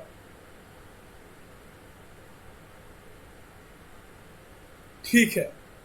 तो मीडिया को आप दो तो मीडिया को पैसा नहीं दे पाएगा, बीजेपी को देगा, बीजेपी उल्टा नाचेगा, बोलेगा अरे हमको पता है, तू क्या बोलेगा हमको। तो आप किसी भी पार्टी को देखो आपको बोलेगा हमको पता है हम जीतेंगे, तुम क्या बोलोगे हमको। ऑपोजिशन बोलेगा, ऑपोजिशन कुछ नहीं देगा, ऑपोजिशन लोग कुछ नहीं देता, कितना देगा, ज्यादातर देगा, एक न्यूज दिया आप उसको, प्रमोशन उल्टा आपको करना है, कितना न्यूज देगा आप? और महीना का दो महीना पहले पता चला, क्या करेगा। ट्विटर क्या करता है, ये सारे डेटा को उठा के सेल करता है जेपी मॉर्गन को, ओल्डमैन सैचेस को। कोई नाम सुनो जेपी मॉर्गन का या फिर ओल्डमैन सैचेस का, ये लोग क्या कंपनी है, कोई नाम सुनो इसका, जेपी मॉर्गन, ओल्डमैन सैचेस। क्या करता है ये लोग ऐसा कंपनी है जो बहुत अमीर आदमी से, सोचो आप बहुत अमीर हो, आपका करोड़ों का जायदाद है, आपके पास बहुत पैसा है, जेपी मॉर्गन जैसा कंपनी आपके पास आएगा, आके बोलेगा भाई तुम हमको पैसा दो, हम स्टॉक में लगाएंगे और पैसा बढ़ा के आपको इंटरेस्ट के साथ देंगे थोड़ा, और हम थोड़ा अपने लिए प्रॉफिट रखेंगे। जेपी, आप सोचो बहुत अमीर हो लेकिन आपके पास स्टॉक मार्केटिंग का कोई आइडिया नहीं है, तो अमीर लोग, बहुत अमीर लोग हैं, आके वो वहाँ पर पैसा लगा देगा। अमीर लोग का हेडेक नहीं है, हेडेक कम है, वो 1 करोड़ लगाएगा, जेपी मॉर्गन उससे 1.5 करोड़ कमाएगा और उसको 1 करोड़ 25 देगा, 25 लाख, 1 करोड़ 25 लाख जो अमीर है उसको देगा और अपने लिए 25 लाख रख लेगा। ऐसा काम करता है। और ये मैं बहुत कम रेंज में बोला, 1 करोड़ में काम नहीं बनता है। ठीक है, जो लोग अमीर है 3-4 करोड़ देता है सब, और बहुत जगह देता है, और वो लोग बढ़ा के देता है बहुत। मतलब जेपी मॉर्गन का भी इनकम टर्नओवर करोड़ों के ऊपर है। ठीक है, काफी करोड़ के ऊपर है, क्योंकि काफी सारे कंपनी, काफी सारे जगह है। तो जैसे ही ट्विटर लेके बेच देगा डेटा जेपी मॉर्गन जैसा कंपनी हमेशा सीरियस रहता है स्टॉक को लेके, कि अगर जेपी मॉर्गन गलती से ऐसा स्टॉक में लगा दे, स्टॉक मतलब पता ना आपको स्टॉक मार्केटिंग क्या होता है? स्टॉक मार्केटिंग मतलब, अगर सोचो मेरे पास कोई बड़ा कंपनी है, भाई मेरे पास पैसा खत्म है, लेकिन मुझे पता है मैं अगर ये प्रोडक्ट बना के मार्केट में छोड़ूंगा तो मेरे पास काफी पैसा और आने वाला है और उससे मेरा हो जाएगा। तो आप क्या करते हो, लोन नहीं लेके स्टॉक छोड़ देते हो, कि बोलोगे मेरा ये कंपनी है, मेरा कंपनी में मुझे मेरा 10 लाख का स्टॉक है, आप लोग खरीद लो और आपको 10-1.5 लाख मिलेगा, मतलब 10 लाख 15 मिलेगा, ऐसा कुछ बोल दिया। 15, सॉरी बहुत कम हो गया, 10 लाख, या फिर 10 लाख छोड़ के आपको 12 लाख या 13 लाख मिलेगा, छोड़ो ऐसा मिलेगा। मेरा प्रोडक्शन होगा, आपको मैं 10 लाख, आप मुझे लोन दो, आपको मैं 10 लाख 13 लाख दूंगा। ऐसा स्टॉक होता है, और ये स्टॉक बहुत कोई खरीदता है। जेपी मॉर्गन भी यही काम करता है, वो एकदम बड़ा बड़ा कंपनीज, ठीक है, और जैसे टेस्ला कंपनी हो गया, मर्सिडीज BMW, ये सब से स्टॉक खरीदता है। और ये लोग जेपी मॉर्गन लोग देखते हैं कि मेरा लॉस ना होगा। जेपी मॉर्गन का लॉस होता है तो बहुत नीचे चला जाता है उन लोगों का स्टॉक। ठीक है, मतलब जेपी मॉर्गन जैसे कंपनी हमेशा स्टॉक लेके दलाली करता है। ठीक है, उसको हमेशा ऐसा ही स्टॉक में लगाना है जो कि बढ़ेगा। ऐसा बहुत स्टॉक है जो कि स्टॉक घट जाता है, उसमें लगाने से लॉस है, वो नहीं कर सकता। तो वो लोग जेपी मॉर्गन बहुत रिसर्च करता है ये सब चीज़ लेके। जेपी मॉर्गन को जैसा ये डेटा मिलेगा कि मोदी जीतने वाला है, जेपी मॉर्गन को जब ये डेटा मिला, अब जेपी मॉर्गन क्या करेगा, उसको पता चल गया कि मुझे ऐसा कंपनीज में लगाना है पैसा कि जो मोदी के फॉर्म में है, मोदी का सपोर्टिंग, मतलब बीजेपी गवर्नमेंट के अंदर में जो कंपनीज है, जियो हो गया, ये सब में पैसा लगा देगा। अब जब ये सब में पैसा लगा दिया, अब पता है मोदी जीतेगा, मोदी जीतने के बाद ये सब कंपनी का स्टॉक बढ़ेगा, मतलब रिटर्निंग अमाउंट बढ़ेगा। अब जेपी मॉर्गन को फायदा होगा। अब जो फायदा होगा उसमें से थोड़ा सा पैसा लेके वो ट्विटर को दे देता है, और वो थोड़ा पैसा बहुत ज्यादा होता है, करोड़ में होता है। ठीक है, ट्विटर ऐसे पैसा कमाता है, सेंटिमेंट एनालिसिस से पैसा कमाता है। ठीक है, पर्टिकुलर अब एक चीज का नहीं हुआ, अब ये सोचो, इलेक्शन का हो गया, स्पोर्ट्स हो गया, ठीक है, एग्जाम का हो गया, एंट्रेंस का हो गया, इतना सारा फील्ड है, और एक देश नहीं है, हजारों काफी देश है। ठीक है, मुझे काउंट में नहीं है कि कितना देश है अभी, तो इतना सारा देश में है। समझ रहे हो, एप्लीकेशन समझ में आ रहा है सेंटिमेंट एनालिसिस का क्या काम होता है? आपको मैं दिखाया अभी कैसे करता है। अभी ऐसे मैं काफी सारे सेंटिमेंट दिखा रहा हूँ, अब ऐसे करके हम सब कैलकुलेट कर ले, उसके बाद लास्ट में बता दिया कि भाई 90% के ऊपर सेंटिमेंट 70% है, 90% के ऊपर पॉजिटिव फीडबैक 70% है, मतलब क्या, अच्छा कमेंट है। तो ऐसे पैसा कमाता है। इसके बाद आपका आ गया ट्रांसपोर्टेशन एंड डिमांड फोरकास्टिंग, बहुत कमाल का चीज है, अभी बताऊंगा, आप हैरान हो जाओगे। उबेर तो सबको यूज करते हो, उबेर, ओला। अभी 2 दिन पहले मैं जा रहा था सॉल्ट लेक, तो क्या हुआ, ओला में मैं ड्राइवर के पास वाला सीट में बैठा हुआ था। 2 दिन पहले नहीं, काफी सारे दिन हो गया। ड्राइवर के पास में जो सीट होता है उसमें बैठा हुआ था। आप लोगों को ये पता है ना कि ओला उबेर में ड्राइवर लोग का अलग से एप्लीकेशन होता है मोबाइल में, और यूजर लोग का अलग से एप्लीकेशन होता है। ड्राइवर लोग का अलग एप्लीकेशन होता है, ड्राइवर्स ऐप बोलता है शायद, जो भी हो। तो वो ऐसे फोन में मैप खुला हुआ था उसका, मैं जा रहा था, मैं पुल लिया हुआ था मेरा, तो पीछे 2 जन बैठा था, मैं सामने बैठा था। तो क्या हुआ, मोबाइल में अचानक मैप में एक जगह पूरा रेड कलर हो गया, रेड कलर का हो गया, और मुझे ड्राइवर बोलने लगा मैं थोड़ा आपको जल्दी यहाँ पर उतार दूँ। मैं बोला ठीक है, आप मुझे थोड़ा आगे जाके यहाँ पर उतार दो, मेरा थोड़ा अंदर जाना था, और मुझे बोल रहा है कि मैं यहाँ उतार दूँ। मैं बोला अच्छा भाई, आप हड़बड़ी क्यों कर रहे हो? तो बोल रहा है, और अब ये सिनेरियो मतलब इतना तक समझ लिया ना कि मतलब क्या हो रहा था, मतलब अभी वो लाल दिख रहा था जगह पर, मैप में लाल दिख रहा था, और उसके बाद वो थोड़ा अपना जल्दी में आ गया, जो ड्राइवर है वो थोड़ा जल्दी में आ गया कि जल्दी ड्रॉप करना है। ठीक है, अब इसके बाद ये सिनेरियो यहाँ तक समझ के दूसरा सिनेरियो सोचो। आप लोग कभी ये देखियो, मतलब एक जगह पर जाने से, आप सोचो कलकत्ता से हावड़ा जाओगे, हावड़ा जाने के लिए आपको सोचो 300 रुपये लगता है, दिस इज द चार्ज, 300 रुपये। कभी आप ये देखियो, जाने के लिए बुक कर रहे हो या फिर हावड़ा नहीं कहीं जगह पर, आपको सोचो 300 दिखाना चाहिए, दिखा रहा है आपको 500, दिखा के बोल रहा है price are high due to increasing demand. देखे हो आप ये कभी, ये लाइन लिखा हुआ रहता है ऊबर में, प्राइस आर हाई हाँ सर। Increasing demand. और मुझे इतना गुस्सा आता है ये चीज पे कि भाई पॉइंट ए से पॉइंट बी तक जाने के लिए तुम पैसा बढ़ा कैसे सकते हो? सेम ही है ना, आपको तो सेम खर्चा होगा, आपको डीजल भी सेम ही लगना है, आपको जाने के लिए सेम ही सब कुछ है, तो आप एक पॉइंट से पॉइंट ए से पॉइंट बी तक आप मतलब पैसा इंक्रीज कैसे कर सकते हो बीच में? उसके बाद जब मुझे वो ड्राइवर बताया तब मुझे फंडा क्लियर हुआ। फंडा ये है, वो जो आप सोचो एक जगह पर एक ऑफिस है, salt lake, consider salt lake, 6 बजे सबका सॉल्ट लेक से ऑफिस से छुट्टी होता है, ये जेन्युइन है। सॉल्ट लेक से 6 बजे सबका ऑफिस खत्म होता है। अचानक से दोपहर को कोई भीड़ नहीं है, भीड़ नहीं है मतलब क्या, वहाँ पर उबेर भी नहीं है, उबेर हमेशा अपना मेंटेन करके चलता है कि ज़्यादा कस्टमर मिले, ठीक है।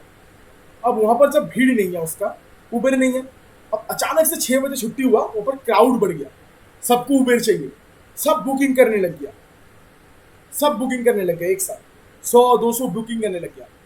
अब उबेर को क्या मिला, उबेर को मिला यहाँ पर डिमांड आ गया। अब उबेर क्या किया, जो ड्राइवर लोग था थोड़ा दूर बैठा हुआ, उन लोगों को एरिया लाल कर दिया।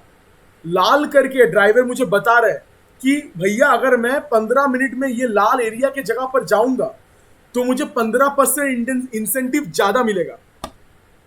मैं समझ गया क्या बात था। बात ये था कि जब आप डिमांड कर रहे हो, एक जगह पर आपका ऑफिस छुट्टी हुआ, आप वहां पर सब लोग बुकिंग कर रहे हैं, वहां पर डिमांड बढ़ गया। अब उबेर को क्या करना है, वहां पर उबेर का जो ड्राइवर है उसको लाना है, ऐसा नहीं आएगा, मुफ्त में कुछ नहीं होता है। उबेर लोग क्या किया, मतलब उबेर का हेड ऑफिस से क्या किया, वो लोग उबेर के एल्गोरिथम लिखा हुआ है ऐसा, उबेर के एल्गोरिथम क्या किया, सारे ड्राइवर्स को भेजने लगा, लालच देने लगा कि भाई यहाँ पर तो 15 मिनट में आएगा तो ज्यादा इंसेंटिव मिलेगा। अब वो सब लालच, इंसेंटिव के लालच में आ गया। अब वो इंसेंटिव कहाँ से रहेगा, और वही इंसेंटिव आपको मोबाइल के ऐप में दिखाता है, prices are high due to increasing demand. किसको डाउट है इतना तक पूछ लो। ये आपको समझना है, प्रोजेक्ट इसी के ऊपर करते हो और नौकरी इसी के ऊपर मिलता है आपको। मार्केट में अगर जाओगे तो आपको यही इंडस्ट्री में काम करना पड़ेगा। कल को उबर हायर कर लिया, ओला हायर कर लिया, तो आपको इसी के ऊपर करना पड़ेगा। बताओ किसी को कोई डाउट है कि नहीं? ये चीज समझ में नहीं आया तो बताओ, क्या फंडा चल रहा है डिमांड फोरकास्टिंग का?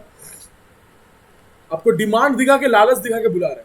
ये एल्गोरिथम क्या हुआ है, अचानक से यहाँ पर क्राउड बढ़ गया, वहां पर आपको दिखा रहा है प्राइस ज्यादा, क्योंकि डिमांड ज्यादा है, जो कि सही बात है, डिमांड ज्यादा बढ़ गया, और आपको वो प्राइस ड्राइवर को लालच देने के लिए बुला रहा है।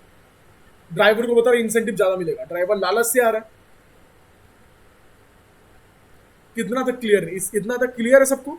बताओ, कोई डाउट है तो पूछो। ये पूछने का चीज है, ठीक है, आपको पूछना है बीच बीच में। डिमांड फोरकास्टिंग हो गया। मैन्युफैक्चरिंग प्रिडिक्टिव मेंटेनेंस, टेस्ला, नाम सुने हो सब? आपको मैं बता दूं ये चीज, टेस्ला बहुत पॉपुलर कार मैन्युफैक्चरिंग कंपनी है, लेकिन इसका ज्यादा इंडस्ट्रीज नहीं है। ये लोग बहुत कम कार मैन्युफैक्चर करते हैं, ठीक है। इसका बस यूएस में ही शायद बहुत बड़ा, मतलब एक मीडियम साइज का इंडस्ट्री है, बस इसका ज़्यादा इंडस्ट्री नहीं है, मतलब हर देश में इंडस्ट्री ऐसा नहीं है, ठीक है, बहुत कम इंडस्ट्रीज है। और टेस्ला जैसा कंपनी का कार बहुत ज़्यादा पॉपुलर होता है, ठीक है। और इनको क्या करना पड़ता है, अगर आपको टेस्ला कार चाहिए तो आपको 6 महीना वेटिंग टाइम रहता है कोई भी टेस्ला कार के लिए। आप पैसा दे दोगे, 6 महीना वेट कर, उसके बाद आपका गाड़ी आएगा। अब ये लोग का फैक्ट्री कम है, इंडस्ट्री कम है, ये लोग को हमेशा मैन्युफैक्चरिंग टाइम में रखना पड़ता है, मतलब पैसा लिया तो 6 महीना बाद देना पड़ेगा, नहीं तो इसका रेपुटेशन खराब हो जाएगा। अब सोचो, जो प्रेडिक्टिंग, मतलब अब ये देखो ना, कार मैन्युफैक्चरिंग इंडस्ट्री दिखता कैसा अंदर से, car manufacturing industry, car manufacturing industry. आप तो जानते हो कैसे कार मैन्युफैक्चर होता है, इंडस्ट्री में कैसे काम होता है। ये रहा तस्वीर। ये थोड़ा ब्राइट क्यों नहीं आ रहा है? चलो यही देख लेते हैं। इसका थोड़ा नेट स्लो है। हाँ, दिख रहा है ना? पिक्चर क्लियर है सबको? ये इंडस्ट्री वाला, इसमें क्या होता है? हाँ क्लियर है। हाँ, इसमें डिफरेंट मशीन होता है। एक मशीन, दो मशीन, तीन मशीन। कोई एक मशीन दरवाजा लगाता है, कोई एक मशीन ऊपर का चैसिस लगाता है, कोई एक मशीन नीचे का चैसिस लगाता है, कोई एक मशीन चक्का लगाता है, ठीक है, कोई सीट बैठाता है, कोई इंजन लगाता है। सब मशीन में होता है और ये मशीन को बहुत संभाल के रखना पड़ता है। ये जो दिख रहा है ना आपको येलो आर्म्स, ये सब मशीन से होता है। हर एक गाड़ी ऐसे करके जाता है और मशीन से काम होता है। कोई हाथ से तो नहीं कर पाएगा इतना। अब सोचो ना, कम मैन्युफैक्चर करता है, मतलब इन द सेंस आप सोचो 1 लाख गाड़ी, यही सबसे कम रेट होता है। अब होंडा फोंडा तो करोड़ों में मैन्युफैक्चर करता है, कोई लिमिट नहीं है वो लोगों का। 1 लाख गाड़ी आपको 6 महीना बाद डिलीवरी देना है, ठीक है। अब सोचो टेस्ला का ऐसा कोई एक आर्म खराब हो गया और वो आर्म इंजन लगाने वाला आर्म था। गाड़ी मैन्युफैक्चर हुआ, वो आर्म वाला इंजन लगाने वाला आर्म खराब हो गया और अब गाड़ी आप 6 महीना बाद गाड़ी मैन्युफैक्चर किए और गाड़ी में सब कुछ है लेकिन इंजन नहीं है। अब कस्टमर को क्या बोलोगे? भाई बहुत अच्छी गाड़ी है, गाड़ी ले लो, लेकिन इंजन नहीं है। इंजन नहीं है, बस गाड़ी सही है, गाड़ी बहुत अच्छी गाड़ी है, सीट वीट अंदर अच्छी है, लग्जरी गाड़ी है, लेकिन बस इंजन नहीं है। ऐसा बेचेगा टेस्ला कि गाड़ी में इंजन नहीं है, सब कुछ है, ले लो। ऐसा तो नहीं करता है, ठीक है। और अगर मशीन खराब हो गया इसका, जो इंजन लगाता है, तो अब वो वेटिंग टाइम ही नहीं दे सकता। आप 6 महीना वेट कर रहे हो, उससे आपको बोला गया 6 महीना, उसके बाद अगर आपको बोला कि मशीन खराब हो गई इंजन लगाने वाला, तो आपको 2 महीना और वेट करना पड़ेगा। रेपुटेशन खराब हो जाएगा। और टेस्ला ऐसे 2 कौड़ी का इंसान नहीं खरीदता है, थोड़ा अच्छा वाला महंगा, मतलब थोड़ा अच्छा जो आईटी प्रोफेशनल्स है वो लोग खरीदता है, पैसा जिसके पास ज़्यादा होता है। अब वो लोग का एक पेशेंस भी होता है। 6 महीना बोला, उसके बाद आपको बोल दिया कि मतलब नहीं होगा। थोड़ा पैसा वाला लोग है तो उसका मतलब पेशेंस भी अच्छा होगा, मतलब कम होगा, तो रेपुटेशन डाउन हो जाएगा। तो इसके लिए क्या करता है, जितना भी रोबोटिक्स आर्म है गाड़ी लगाने के लिए, जितना भी आर्म है, इसमें वो लोग सेंसर लगा देता है, सेंसर्स लगा होता है। सेंसर्स में सोचो कोई मोटर में लगा हुआ है, कोई इंजन में लगा हुआ है मशीन का। एक सेंसर बता रहा है मशीन का मोटर इतना, मतलब आर्म जो है जो काम कर रहा है मशीन, उसका मोटर का आरपीएम बता रहा है, इतना स्पीड से घूम रहा है। कोई बता रहा है इतना टेम्परेचर, ठीक है। और ये डेटा आ रहा है मेरे पास। कल को मुझे दिख रहा कि भाई इसका टेम्परेचर 50 डिग्री है, उसके नेक्स्ट दिन मुझे दिख रहा है 55 डिग्री सेल्सियस हो गया। उसके बाद मुझको डेटा आ रहा है, उसके बाद दिन दिख रहा है मुझे 56 आ रहा है, 57 आ रहा है, ठीक है। और या फिर सोचो कोई मोटर घूम रहा है, मोटर मतलब कोई रोबोटिक सामने मोटर है, उसका आरपीएम दिख रहा है 100 आरपीएम। कल को आपको दिख रहा है 80 आरपीएम, कल को दिख रहा है 90 आरपीएम, पर 80 से हो गया आपका कितना, 70 आरपीएम। आपको क्या समझ में आएगा? भाई ये आर्म खराब नहीं है, लेकिन खराब होने वाला है। खराब नहीं है, खराब होने वाला है। आपको पहले से पता चल गया कि ये आर्म खराब होने वाला है, आर्म में फॉल्ट है। अब क्या करोगे? रात को जब इंडस्ट्री बंद रहेगा तब आप रातों रात लोग बुला के या फिर मैकेनिक्स बुला के उसको ठीक करवा लोगे, ताकि आपका प्रोडक्शन नहीं रुके। समझ में आ रहा है प्रेडिक्टिव मेंटेनेंस क्या होता है? Yes sir. क्लियर है? Yes sir clear. उसके बाद है banking fraud detection. Credit score के बारे में सुने हो? क्रेडिट स्कोर बैंक में नहीं सर। हाँ नहीं या यस? यस बोले। सर क्या credit score? Credit score bank में दिखा। अच्छा हाँ मुझे कुछ सुनाई नहीं दे रहा, थोड़ा क्लियर बोलो। क्रेडिट स्कोर और सिबिल स्कोर एक ही है? नहीं, क्रेडिट स्कोर अलग होता है यार। क्रेडिट स्कोर में तुमको बैंक क्रेडिट कार्ड देगा कि नहीं, या फिर बैंक तुमको लोन दे सकता है कि नहीं, ये चेक करता है क्रेडिट स्कोर। सर हम वो नहीं पता था सर, हम लोग को सिविल स्कोर से पता था। सिविल स्कोर नहीं, वो तुम्हारा शायद सोचो एसेट वैसेट देखता होगा, वो इसमें भी देखता है। क्रेडिट स्कोर में तुमको बैंक लोन देगा कि नहीं देगा, ये देखता है क्रेडिट स्कोर। सर्च करना documentary what is credit score, Google में जाना, यहाँ पर लिख देना, डॉक्यूमेंट्रीज काफ़ी है क्रेडिट स्कोर। Credit CREDIT। सबको तो बैंक लोन नहीं देता है ना, वो लोन जिसको कहते हैं क्रेडिट स्कोर। ये रहा, ये तो डॉक्यूमेंट्रीज पढ़ लेना क्रेडिट स्कोर क्या होता है, काफ़ी सारी चीज़ें। तो क्रेडिट स्कोर भाई क्या होता है, आपको आपके सब कुछ देखता है, ये भी आपका हो गया उसके जैसा। जैसे मैं बता रहा था गाड़ी का आपको मतलब बारे में आइडिया करना है कितना किलोमीटर चला हुआ है, वैसे ही बैंक क्या करता है उसका भी मशीन लर्निंग मॉडल है। अभी शायद सोचो मेरा आपका सबका बहुत से बहुत क्योंकि पेटीएम में भी अकाउंट है। पेटीएम में आपका यहाँ पर एक चीज़ है, मैं आपको दिखा रहा हूँ, आपको मैं खोल के दिखा रहा हूँ। एक सेकेंड, ये देखो, ये ऑप्शन है, ये देखो, फ्री क्रेडिट स्कोर। तो ये क्रेडिट स्कोर में आप क्लिक करोगे, यहाँ पर आपसे डिटेल्स देगा, आपको मैं दिखा रहा हूँ।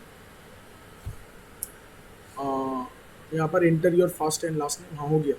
यहाँ पर आपका डिटेल्स देगा, कैसे लेगा वो मैं दिखा रहा हूँ। ये देखो, मुझसे डिटेल्स मांग रहा है, पैन कार्ड का नंबर मांगेगा, उसके बाद मेरा क्या एसेट है, मेरा क्या घर है, मेरा गाड़ी क्या है, मेरा नौकरी कहाँ पर है, ये सब डिटेल्स मांगेगा। ये सब डिटेल्स लेता है बैंकिंग में। अब सोचो बैंक का रिकॉर्ड है, सोचो आपका ये एलिजिबिलिटी था, आपको बैंक लोन दिया था, ठीक है, लेकिन आप लोन पूरा नहीं कर पाए, तो क्या हुआ, आप डिफॉल्टर हैं, आप लोन डिफॉल्टर है, मतलब आप दे नहीं पाए।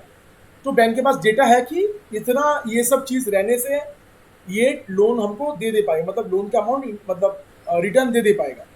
और बैंक को ये भी पता है कि अगर इतना अमाउंट रहेगा या फिर ये रहेगा तो हम इसको लोन नहीं देना चाहिए, क्योंकि ये वापस नहीं कर पाएगा। तो इसको बोलते हैं क्रेडिट स्कोर। इसके पास काफ़ी सारे डॉक्यूमेंट्स दिया हुआ है और वो चेक करता है ये सब चीज़ से कि आपका क्रेडिट स्कोर क्या है, आपका क्रेडिट स्कोर क्या है, ये चेक करता है। क्रेडिट स्कोर आपका जितना होगा, मतलब आप सोचो बता रहा है कि मेरा मंथली सैलरी 67,000 है, कोई बता रहा है मेरा मंथली सैलरी 10,000 है, 10,000 ओनली। आपको लोन लेना है, सोचो करीब 2-3 लाख का, आपका जो 10,000 वाला मंथली सैलरी है उसको लोन नहीं मिलेगा। अब आप सोचो बैंक का मालिक हो, आप किसको लोन दोगे, जिसका 10,000 पर मंथ है या फिर जिसका 60,000 पर मंथ है, अब लोन किसको दोगे, या बताओ। आप बैंक का मैनेजर हो, आपको लोन देना है, जिसका सैलरी ज्यादा हो उसी को ऑब्वियसली जिसका सैलरी ज्यादा है। या फिर कोई बोल दिया भाई मेरा 10,000 तो इनकम है लेकिन मेरा इतना 10 एकड़ जमीन है, आपके पास, आपको पता है कि इसके पास जमीन है, भाई अगर लोन नहीं दे पाएगा तो जमीन उठा लेंगे, उसमें फायदा ज्यादा है, ठीक है। तो ऐसा करता बैंक। तो ये सब जो डेटा है, ये डेटा एक मशीन लर्निंग मॉडल है, वहाँ पर डाला हुआ है बैंक का, और वहाँ से क्या करता है वो लोग, आप जब अपना डिटेल्स डालते हो वो कंपेयर करके देखता है कि इसका डिटेल्स लगभग इतना है तो इसको लोन, इसका क्रेडिट स्कोर इतना होगा, और आपके क्रेडिट स्कोर के आधार पर लोन होता है कि नहीं होता। तो इससे बैंकिंग फ्रॉड जो है वो डिटेक्ट होता है। पहले क्या करता था, बहुत कोई था आपका लोन के नाम से मतलब ले लेता था, उसके बाद उल्टा दिखा के ले लेता था, उसके बाद लेके भाग जाता था। अभी अपना इंडिया का एग्जाम्पल है ना, नीरव मोदी, पता ही आपको, वैसा ही चीज़ है, ठीक है। वो लेके वो फ्रॉड डिटेक्शन के लिए अभी क्रेडिट स्कोर निकला। एक्चुअली नीरव मोदी के बाद ही आया है क्रेडिट स्कोर, क्योंकि खोखला कर दिया था पूरा बैंक को, ठीक है, सब उठा के लेके चला गया। तो ये है बैंकिंग फ्रॉड डिटेक्शन। ये समझ में आया सबको कैसे काम करता है। वही चीज़, आपका एक डेटा दिया हुआ है बैंक में कि ये डिफॉल्टर है, ये लोन, ये मतलब ये कंडीशन रहेगा तो ये लेने का, और ये रहेगा तो ऐसा। काफ़ी लोग का डेटा है। अब तुम्हारा डेटा मेरा डेटा मिल भी नहीं सकता है। मैं बोला मेरा 10 एकड़ ज़मीन है, तुम बोले मेरा 9 एकड़ ज़मीन है, ठीक है। ये लिखा हुआ प्रोग्राम होता तो आपका 9 एकड़ ज़मीन को सिलेक्ट नहीं करता, लेकिन ये मशीन लर्निंग है, आपका अंदाज़ा लगा ले रहा है कि अच्छा 10 एकड़ है, 9 एकड़ है, करीब सेम है, तो दे देना है इसको, ऐसे बात, ठीक है। तो यह है बैंकिंग फ्रॉड डिटेक्शन। क्लियर है? पांचों डिस्कस किया हमने, पांचों यूज केसेस है, ये सब डिस्कस किया। इसके बाद भाई करेंट जॉब सिनेरियो, जॉब का क्या हालत है दिखा रहा है। तो ये रहा एक ग्लास डोर बोल के साइट है, वहां से मैंने उठाया हुआ ये वाला, देखना ये वाला data science and machine learning का इंटर्नशिप डाल रहे हैं, बस इंटर्न है, इंटर्नशिप बेंगलुरु में है, डेटा साइंटिस्ट पाइथन नॉर्मल, जो एक ट्रेनिंग कोर्स करने के बाद ही होता है। हम लोगों का जो ट्रेनिंग कोर्स है वो करने के बाद ही आप लोगों को ये आ जाएगा नॉर्मल इंटर्नशिप, मतलब ट्रेनिंग कोर्स करने के बाद इसका नॉलेज आ जाएगा, उसके बाद आप इंटर्नशिप आराम से कर सकते हैं। इंटर्नशिप क्या है, डेटा साइंस, डेटा साइंटिस्ट चाहिए, पाइथन मशीन लर्निंग, एकदम Python with machine learning, machine learning with Python, यही हम लोगों का ट्रेनिंग कोर्स है, ठीक है। तो इसका इंटर्नशिप ले रहा है भाई बेंगलोर में। पैसा कितना दे रहा है, 3 लाख से 5 लाख तक, नो इक्विटी, मतलब कोई कंपनी पैसा नहीं देगा, ठीक है। 3 लाख से 5 लाख तक महीना में कितना आया भाई, काउंट करो थोड़ा। 5 लाख होगा तो समथिंग अराउंड 45,000 तो आ ही जाएगा मंथली। एक इंटर्न को 45,000 मंथली मिल रहा है, ठीक है। मशीन लर्निंग इंजीनियर देखो, ये फुल टाइम है, मतलब फ्रेशर को लेगा एकदम कॉलेज से पास आउट, 6 लाख से 10 लाख तक। बिजनेस एनालिस्ट, स्केला, ये सब चीज़ है, बिग डेटा, ये सब मशीन लर्निंग में आप सीख जाते हो। आप ट्रेनिंग करने के बाद कुछ भी सीखने के काबिल बन जाते हो। 6 लाख से 10 लाख, 10 लाख करीब करीब तो आपका 90,000 या फिर 80,000 पर मंथ आ ही जाएगा। मशीन लर्निंग इंजीनियर ये आपका फुल टाइम ले रहा है, ये थोड़ा अच्छा जगह पर है, इसमें आपको 10 से 25 लाख दे रहा है, ठीक है। टेंसर फ्लो आना चाहिए, पाइटॉर्च आना चाहिए, ये सब आप सीख जाओगे। 10 से 25 लाख, 25 लाख मतलब कितना होता है भाई महीना, 24 लाख से तो 24 लाख हुआ तो 2 लाख, करीब करीब आपका मंथली 2,10,000 ऐसा कुछ आराम से। और आपका यहाँ पर है सीनियर मशीन लर्निंग साइंटिस्ट, ये आपका कंपनी में एक्सपीरियंस के बाद। आप सोचो किसी कंपनी में गए, मशीन लर्निंग में काम किए, ये दोनों में से कोई भी कंपनी में आप गए, ठीक है, ऐसे काफ़ी सारी कंपनीज हैं, काम किए 2-3 साल, उसके बाद आपको यहाँ पर ज्वाइन कर सकते हो आप senior machine learning scientist. Actually 2-3-4 साल बाद होता है सीनियर साइंटिस्ट। ज्वाइन किए, एक बार प्राइस देख लो भाई, 30 लाख से 50 लाख। और ये आपको इंडिया में नहीं देगा, बाहर भेज देगा आपको। बेंगलोर में मिल सकता है, लेकिन आपको बाहर भेज देगा, एकदम कंपनी से भेज देगा, दुबई, अबू धाबी, ठीक है, अमेरिका, यूएसए भेज देगा, 30 से 50 लाख। तो ये चल रहा सिनेरियो मशीन लर्निंग साइंटिस्ट का, मशीन लर्निंग जिसको आता है। ये है बात कम, मतलब वाई नाउ, अभी क्यों करें, वाई अभी क्यों ज़रूरी है ये चीज़। सोचो, आपको बता रहा हूँ मैं, अभी तो मशीन लर्निंग ब्लूमिंग है। मशीन लर्निंग का नाम अभी सब बहुत कोई सुन रहे, सभी को, अभी मैं सी का बात करूँ, जावा का बात करूँ, सबको आता है, काफ़ी जन को आता है सी क्या होता है, जावा क्या होता है। आपको मशीन लर्निंग का बात करूँ तो बोलता है ओ भाई मशीन लर्निंग सीखा है, अरे भाई मशीन लर्निंग सीखना पड़ेगा, अरे भाई इसको मशीन लर्निंग आता है, ऐसे बात चलता है। मतलब मशीन लर्निंग ब्लूमिंग है। अगर पूरा कॉलेज से, अभी आपका कॉलेज, अब देखो जब जावा का टाइम आया था, जावा का टाइम, कॉलेज करिकुलम में जावा नहीं था, एक जावा इंजीनियर का कितना दाम होता था, जावा इंजीनियर का। अभी सोचो 2010 से 2010 भी नहीं यार, 2004-5 में जावा इंजीनियर का सबसे ज़्यादा दाम होता था, सबसे ज़्यादा सैलरी होता था, जावा जिसको आता है जावा, क्योंकि तब कॉलेज करिकुलम में जावा नहीं था, जावा सब अलग से सीखता था और जावा सबको आता था, ठीक है। तो जावा इंजीनियर का बहुत ज़्यादा डिमांड था। अभी अगर आप बेंगलोर जाओगे, एक पत्थर उठाओगे, ऐसे फेंकोगे ऊपर, जिसको ऊपर गिरेगा, प्रोबेबिलिटी है 90% कि वो जावा इंजीनियर है। इतना बढ़ गया है जावा इंजीनियर। वो सेम चीज़ तुम कलकत्ता किसी भी देश में कर सकते हो, वहीं पर भी सेम ही होगा, इतना ज़्यादा जावा इंजीनियर है, ठीक है। अभी कोई वैल्यू ही नहीं है। लेकिन मशीन लर्निंग अभी ब्लूमिंग है, मशीन लर्निंग अभी मार्केट में एंट्री मार रहा है। सोचो, जोमेटो को एक मशीन लर्निंग का साइंटिस्ट चाहिए, या फिर एक स्विगी को चाहिए, दोनों कंपनियां, स्विगी को चाहिए, जोमेटो को चाहिए। आप कॉलेज से पास आउट किए हो और आप कोई ट्रेनिंग किए हो, मशीन लर्निंग का इंडस्ट्रियल ट्रेनिंग या फिर कोई ऐसा किए हो, सिर्फ मशीन लर्निंग नहीं, कोई भी कर सकते हो, मशीन लर्निंग, वेब डेवलपमेंट, ये सब ट्रेंडिंग चीज़ है। तो आप किए हो, करने के बाद जब आप निकले हो, निकलने के बाद जोमेटो के पास, आप सोचो आपका पूरा बैच है, बैच से बस आप ही को मशीन लर्निंग आता है, क्योंकि कॉलेज करिकुलम में मशीन लर्निंग नहीं है, इसलिए लिमिटेड नंबर ऑफ स्टूडेंट है मशीन लर्निंग का। लेकिन कंपनी काफ़ी सारे हैं, जोमेटो, स्विगी, अब 2 कंपनी आया, आप कॉलेज से स्टूडेंट मिला, आप एक स्टूडेंट जिसको मशीन लर्निंग बहुत अच्छा आता है। और अभी ऐसा ही सिनेरियो चलता है, कॉलेज से एक बंदा निकल रहा है, उसको मशीन लर्निंग अच्छा आता है। मशीन लर्निंग अब ऐसा ही निकलता है, एक ही निकलता है, 2 निकलता है, ऐसा निकलता है हर एक कॉलेज से। करेंट सिनेरियो यही चल रहा है। लेकिन कंपनी आया जोमेटो और स्विगी, जोमेटो बोलेगा मैं तुम्हें 10 लाख दूंगा पर एनम, पर ईयर। उसके बाद स्विगी आके बोलेगा मैं 12 लाख दूंगा, आजा। फिर जोमेटो बोलेगा मैं 15 लाख दूंगा, आजा। फिर स्विगी बोलेगा मैं 20 लाख दूंगा, आजा। कंपनी के पास चॉइस लिमिटेड है, कंपनी के पास चॉइस एक ही रहेगा, तुम।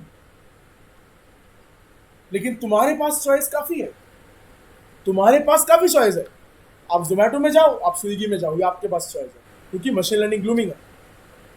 अभी और 4-5 साल बाद कॉलेज का करिकुलम में मशीन लर्निंग ऐड हो जाएगा, मशीन लर्निंग सिखाया जाएगा।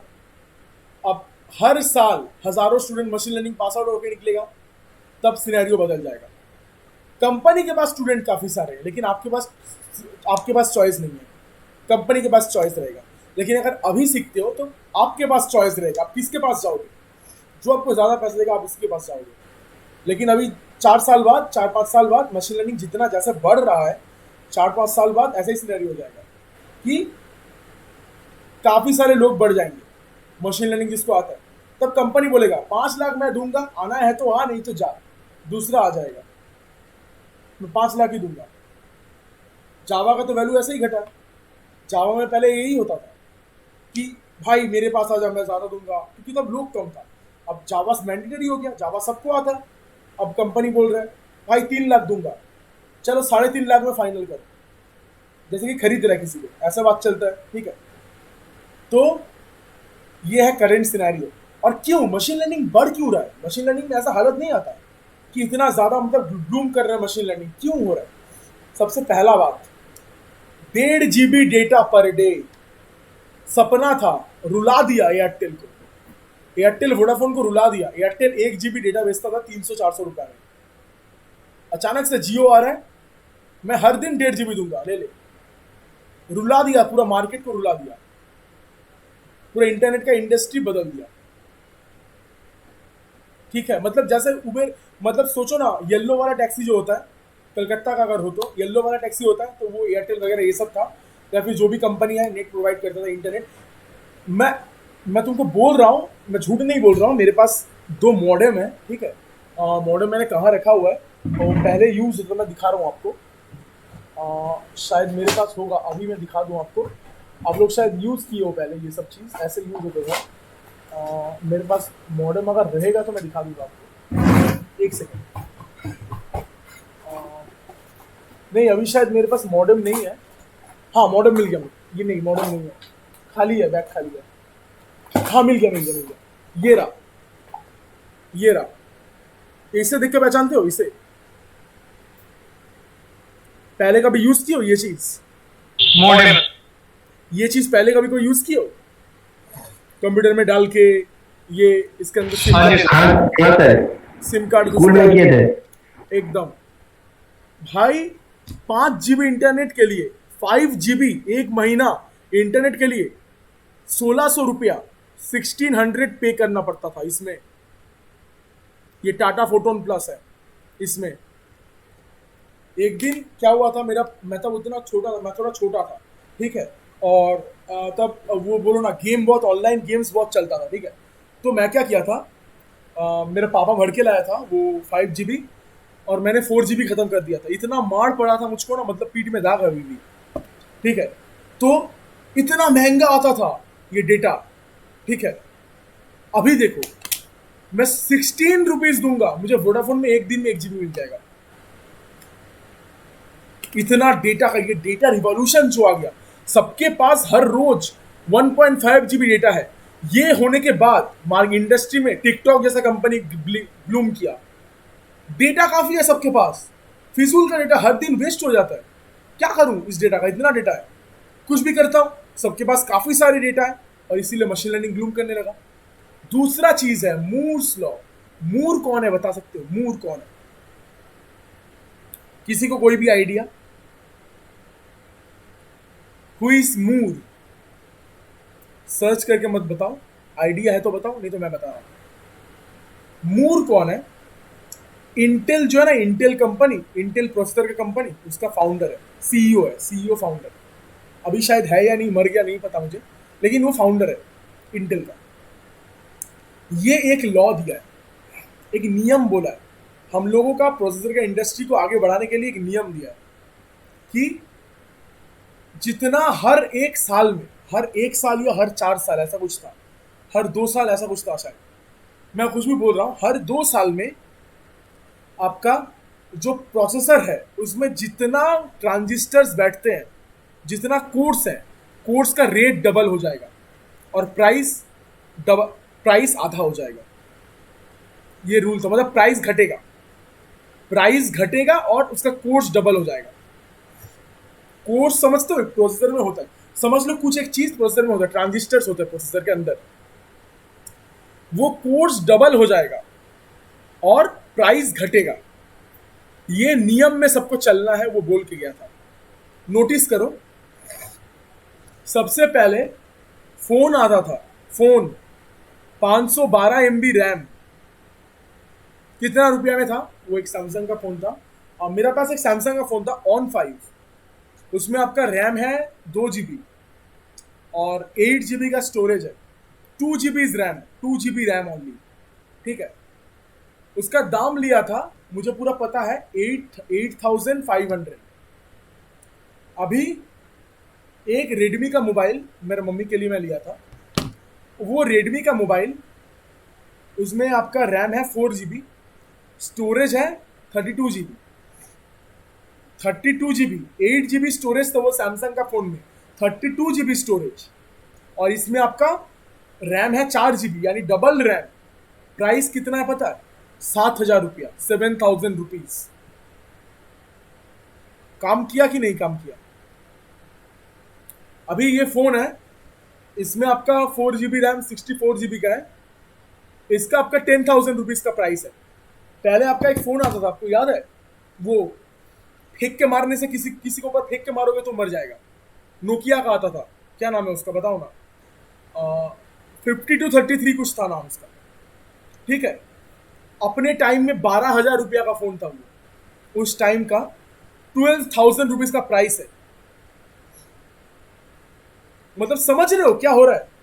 अभी आप फोन लेके घूम रहे हो बाहर, ठीक है, सोचो कोई आपका मतलब कोई इसरो का साइंटिस्ट मिल गया आपको, जो कि पहले इसरो में काम करता था, या फिर कोई अच्छा जगह पर काम करता था, गवर्नमेंट के जगह पर, मतलब रिसर्च की जगह पर। अभी आपको कोई मिल गया, आपको बोलेगे बाबू मोबाइल में कितना रैम है, आप बोलोगे दादाजी 10 GB का रैम है, वो हैरान हो जाएगा, वो बोलेगा मैं जिंदा किस लिए हूं, वो बोलेगा मैं 512 MB में सैटेलाइट भेजा था, तुम 10 GB का मोबाइल में क्या करते हो? बोलोगे चैटिंग करता हूं, वो बोलेगा मार दो मुझे। 10 GB का रैम में हम लोग क्या करते हैं? चैटिंग करते हैं। और पहले 100 ऐसा ही होता था, 100 KB, 200 KB, ठीक है, एमबीज में आया, उसके बाद 100 MB, 200 MB, ये सब चीज में सैटेलाइट जाता था ऊपर, और हम लोग 10 MB लेके ये करते हैं, गेम खेलते हैं, ठीक है। तो इतना जो रिवॉल्यूशन आया है, ये मूड्स लॉ की वजह से आया है, कि ये लोग मेंटेन करके चलता है ये लॉ, हर बार यही होता है, जेनरेशन जब आता है उसका कोर्स डबल हो जाता है, हर लेटेस्ट जेनरेशन में। i5 9 जेनरेशन में जितना कोर्स है, i5 10 जेनरेशन में उतना ज्यादा, उससे डबल है, ठीक है, ऐसे बढ़ता है, ये मेंटेन करके चलता है। और देखो ये कितना सही है, आपको तो पता ही है, ठीक है, कि सच में मोबाइल का दाम आपको नहीं लगता कि मतलब परफॉर्मेंस बढ़ते जा रहा है, दाम घटते जा रहा है, ये आपको नहीं पता, ये आपको लगता नहीं है कि ऐसा हो रहा है। लैपटॉप का भी सेम भाई, पहले लैपटॉप मतलब भाई तू बहुत अमीर का बच्चा है, अभी सब i5 लिए घूम रहा है, वो भी कम दाम में, 40,000 में शायद i5 आ जाता है। मेरा एक लैपटॉप था, थिंकपैड है, इतना बड़ा लैपटॉप, ठीक है, मतलब किसी पे मारूंगा तो कोमा में चला जाएगा, इतना भारी लैपटॉप था उसका। वो आपका बोलो ना, वो कोर टू डुओ प्रोसेसर था उसमें। वो लैपटॉप खरीदा था, मेरा पापा ने खरीदा था वो लैपटॉप, जब एकदम शुरू में खरीदा था, तो उस लैपटॉप का प्राइस था शायद आपका कितना, उसका दाम 60 या 70,000 कुछ ऐसा था, लैपटॉप जब फर्स्ट आया था, ठीक है। और अभी देखो 40,000, 50,000, 60,000 में गेमिंग लैपटॉप आता है, खतरनाक लैपटॉप, 16 GB रैम, ठीक है, उसके बाद आपका 1 TB hard disk, 256 GB SSD। तो ये जो पावरफुल बन रहा है, ये मूड्स लॉ के वजह से बन रहा है, इस रूल को फॉलो करता है सब, ठीक है। तो ये दो चीज के वजह से मशीन लर्निंग बढ़ गया। आपके पास डेटा भी है और आपके पास डिवाइस का पावर भी है, आपके पास सब कुछ है, आपके पास प्रोसेसिंग पावर भी है और आपके पास डेटा भी है। मशीन लर्निंग का यही रीजन है बढ़ना। क्लियर है? अब is it going to stay? Machine learning का मतलब इतना जो अच्छा जॉब है, ये क्या हमेशा रहेगा? नहीं रहेगा। जो मैं जावा के बारे में बताया, अभी 4 साल बाद मशीन लर्निंग कोर्स, अभी काफी कॉलेजेस में एक छोटा कोर्स करा रहा है एआई बोल के, वो बेकार है, वो कुछ कराता नहीं है उसमें, ठीक है, वो नॉर्मल ऐसे ही बस। तो अभी सब जब सीखेगा, डिग्री लेके निकलेगा, उसके बाद असली काम होगा, ठीक है। अब 4 साल बाद मैंडेटरी हो जाएगा, ठीक है, 4 साल बाद अभी ऐसा ही डेमो डेमो करवा रहा है, किसी किसी कॉलेज में करवा रहा है। 4 साल बाद मैंडेटरी हो जाएगा, डाल देगा कोर्स में, मशीन लर्निंग डाल देगा, ठीक है। तो तब काफ़ी सारे स्टूडेंट आएंगे, तब ऑप्शन कम हो जाएगा। तो मार्केट को पहले अच्छा नया टेक्नोलॉजीज में ग्रैब करना है, यही एक अच्छा आईटी लीडर का, जो कल का आईटी लीडर बनने वाला है, उसका सबसे अच्छा और पहला मोटिव होता है, ठीक है। अब भाई मशीन लर्निंग तो सबको क्लियर है पूरा, क्या क्या मशीन लर्निंग के बारे में भाई, अब मशीन लर्निंग को बताएगा, आप समझा देंगे मशीन लर्निंग क्या होता है, कहाँ यूज होता है, एक अच्छा आइडिया आ गया आप लोगों को, मैं ये बता सकता हूँ। अब आते हैं थ्योरी पार्ट में, चलो अब समझ में आएगा सबको। अभी एक छोटा सा टाइप दिखा के छोड़ देंगे, कल पूरा इसको कंटिन्यू करेंगे, कल पूरा एक टाइप्स का पूरा सीट खत्म करेंगे, ठीक है। टाइप्स ऑफ मशीन लर्निंग में सबसे पहला मशीन लर्निंग का टाइप्स होता है, 3 टाइप्स का मशीन लर्निंग होता है, 3 टाइप्स। एक supervised machine learning problem, supervised बताऊंगा क्या होता है, डरने का कोई बात नहीं है, इंटरेस्ट लो, अगर यहां पर समझ लिया बोरिंग तो गया खत्म, लाइफ में कभी समझ में नहीं आएगा, हमेशा बोरिंग लगेगा। बहुत इंटरेस्टिंग चीज है, समझो बस, इसीलिए मैं इतना ज्यादा एग्जांपल इंक्लूड कर रहा हूं आपको। सुपरवाइज्ड मशीन लर्निंग, उसके बाद आ गया रीएनफोर्समेंट लर्निंग, ये एक्चुअली 3 नंबर का है, मैं 2 नंबर में गलती से डाल दिया। सुपरवाइज्ड मशीन लर्निंग के बाद आपका आता है अनसुपरवाइज्ड मशीन लर्निंग, तीसरा आता है रीएनफोर्समेंट मशीन लर्निंग, एक और आता है, ये तो एडवांस लेवल में है, लेकिन मैं आपको वर्कशॉप में बता दूंगा होता क्या है, आपको मजा भी आएगा सुनकर, क्योंकि आप यूज भी कर चुके हो। एक होता है semi supervised machine learning, semi supervised, supervised machine learning, semi supervised machine learning, unsupervised machine learning और रीएनफोर्समेंट लर्निंग। ये रीएनफोर्समेंट नाम सुनने में जितना मस्त है, ये सही में उतना ही मस्त है, लेकिन इंटरेस्ट लेकर पढ़ना पड़ेगा, ठीक है। जो सेल्फ ड्राइविंग कार्स है वो इससे रिलेटेड है, रीएनफोर्समेंट लर्निंग से बताऊंगा। तो अभी 3 पढ़ेंगे फिलहाल के लिए, supervised machine learning, unsupervised machine learning, reinforcement learning. ये चार्ट जो है इसको दिमाग में घुसा लो पूरा, ठीक है, ये चार्ट पूरा घुसा लो दिमाग में। 3 टाइप्स ऑफ मशीन लर्निंग। अब भाई सुपरवाइज्ड मशीन लर्निंग का 2 तरीका और होता है, एक हो गया रिग्रेशन, दूसरा हो गया क्लासिफिकेशन। क्या होता है बताऊंगा मैं, रिग्रेशन और क्लासिफिकेशन। अब थोड़ा समझते हैं क्या होता है। और ये अनसुपरवाइज्ड का होता है क्लस्टरिंग और एसोसिएशन, बताऊंगा, इसलिए डरने वाला कोई बात नहीं है, ठीक है। ये वाला थोड़ा मैं बाद में बताता हूँ, कंपैरिजन। चलो अब थोड़ा सुपरवाइज्ड मशीन लर्निंग समझते हैं। मैं थोड़ा वाइट बोर्ड में जाऊंगा अभी, एक सेकेंड।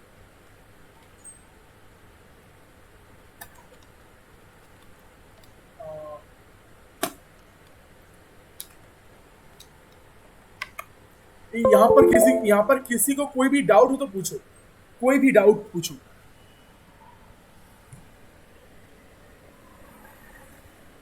किसी को कुछ भी डाउट है तो वो पूछो, किसी को कोई डाउट। एक्चुअली मेरा ये इसको स्टाइलिश वाला पेन हो गया, हाँ मिल गया, ठीक है। चलो किसी को कोई डाउट है अभी जितना तक पढ़े हम लोग इसमें, ओके। सो अभी मैं थोड़ा व्हाइट बोर्ड में आ रहा हूँ, आपको मशीन लर्निंग के बारे में समझाना है।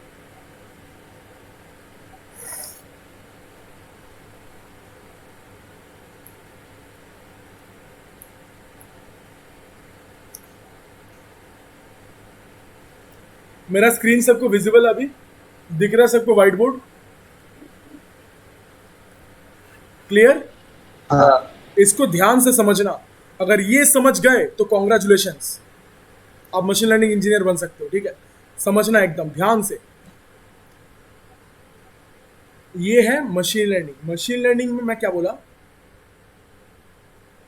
हैंड राइटिंग के लिए माफ करना, मेरा बहुत बदतर हैंड राइटिंग है। CHINE okay. मशीन लर्निंग के अंदर हम लोग पहले क्या देखेंगे, बोले सुपरवाइज्ड मशीन लर्निंग। तो भाई सुपरवाइज्ड मशीन लर्निंग क्या होता है, व्हाट इज सुपर, ये क्या हो गया,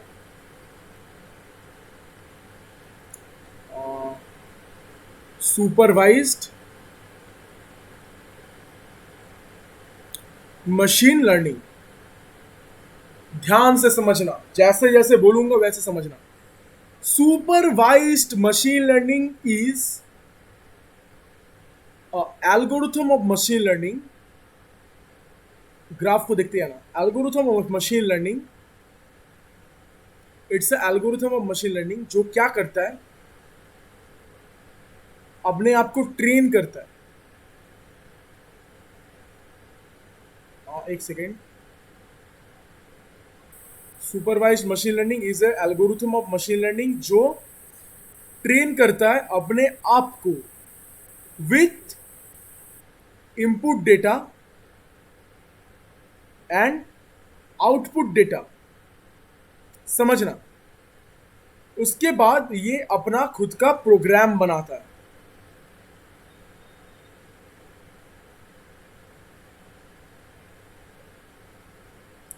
अपना खुद का प्रोग्राम बनाता है। उसके बाद ये प्रोग्राम में मैं अगर नया इनपुट दूंगा तो ये मुझे उसका प्रिसाइज आउटपुट निकाल के देगा। फिर से समझो, machine learning, supervised machine learning is a algorithm of machine learning. Algorithm मतलब कोड बोलो, कुछ भी बोलो, जहां पर आप इनपुट डेटा और आउटपुट डेटा से ट्रेन करते हो। मशीन को दे रहे हो 2, 3, आउटपुट दिया 5, मशीन लर्निंग सोच समझ लिया, प्लस हो रहा है। फिर से दिया 7, 2, आउटपुट दिया 9, मशीन लर्निंग को समझ में आ रहा है, फिर से एडिशन कर रहा है। अब ये जब उसको समझ में आके वो एक प्रोग्राम बना लेगा अपने आप का कि कैसे करना है। उसके बाद कल को अगर आप दिया 9, 2 इनपुट, आपको आउटपुट निकाल के दे देगा 11। ओके, आपको 11 आउटपुट निकाल के दे देगा। इतना तक कोई शक, किसी को कोई डाउट? बोलो, what is supervised machine learning? किसी को कोई डाउट? डाउट हो तो बोलो, मैं फिर आगे बढ़ूंगा। समझ में आया पूरा? एल्गोरिथम ऑफ मशीन लर्निंग जिसको हम इनपुट डेटा और आउटपुट डेटा से ट्रेन करते हैं। इनपुट भी दिया, आउटपुट दिया, लेकिन प्रोग्राम नहीं बता रहे हम लोग। ये नहीं बता रहे कि प्लस कर रहा है या सब्ट्रैक्शन कर रहा है या प्लस डिविजन कर रहा है, कुछ नहीं बताए। बस इनपुट दिया और आउटपुट दिया, और ये खुद से अपने आप में प्रोग्राम जनरेट किया, भाई तुम कर क्या रहा है। उसके बाद इसको पता चला कि तुम एडिशन कर रहे हो। उसके बाद कल को मैं इसको इनपुट दिया और ये मुझे आउटपुट देगा। This is what we call supervised machine learning. इतना जो मैं पहले समझाया था वही वाला, वो सुपरवाइज्ड मशीन लर्निंग का एग्जांपल था जो मैंने इसके पहले एकदम फर्स्ट स्लाइड में दिखाया था। इनपुट दे रहा हूँ, डेटा दे रहा हूँ, सॉरी इनपुट दे रहा हूँ और आउटपुट दे रहा हूँ, और उसके बाद ये मुझे ये कर रहा है। आउटपुट, इनपुट देने के बाद आउटपुट दे रहा है। एक्चुअली ये इनपुट है ना, ये डेटा है। मैंने डेटा दे दिया 2 और 3 डेटा दे दिया, और ये यहाँ पर आउटपुट दिया 5। तो ये समझ में आ रहा है इसको कि प्लस कर रहा है। फील आ रहा है ना यहाँ पर कि क्या हो रहा है? ये समझ में आ रहा है सबको क्या हो रहा है एक्चुअली? अब अगर ये सुपरवाइज्ड मशीन लर्निंग हुआ, तो सुपरवाइज्ड मशीन लर्निंग के अंडर हमने क्या देखे थे? सुपरवाइज्ड मशीन लर्निंग के अंदर रिग्रेशन, क्लासिफिकेशन। तो आज हम लोग रिग्रेशन देख के छोड़ देंगे, ठीक है? रिग्रेशन क्या होता है थोड़ा समझ लेना, कल फिर से समझाएंगे रिग्रेशन एग्जाम्पल के साथ पूरा। What is regression?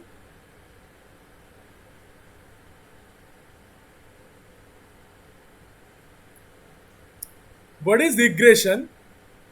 तो रिग्रेशन सुपरवाइज्ड मशीन लर्निंग के अंडर है, तो सुपरवाइज्ड मशीन लर्निंग का कैरेक्टर होगा इसमें।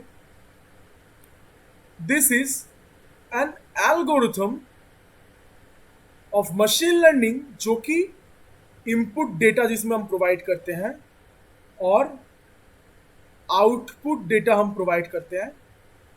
सॉरी, ये थोड़ा गलती हो गया मेरा। यहां पर आउटपुट डेटा प्रोवाइड करते हैं और ये अपने आप से प्रोग्राम बनाता है। प्रोग्राम दोनों डेटा से सीख के प्रोग्राम बनाता है। उसके बाद हम लोग नया इनपुट देंगे और ये मुझे नया इसका अप्रोक्सीमेट आउटपुट देगा। तो भाई डिफरेंस क्या हुआ? सुपरवाइज्ड मशीन लर्निंग भी तो यही है। डिफरेंस क्या हुआ? डिफरेंस ये है, प्रोवाइडेड ये जो आउटपुट डेटा है, इनपुट कुछ भी हो, the output data must be numerical data.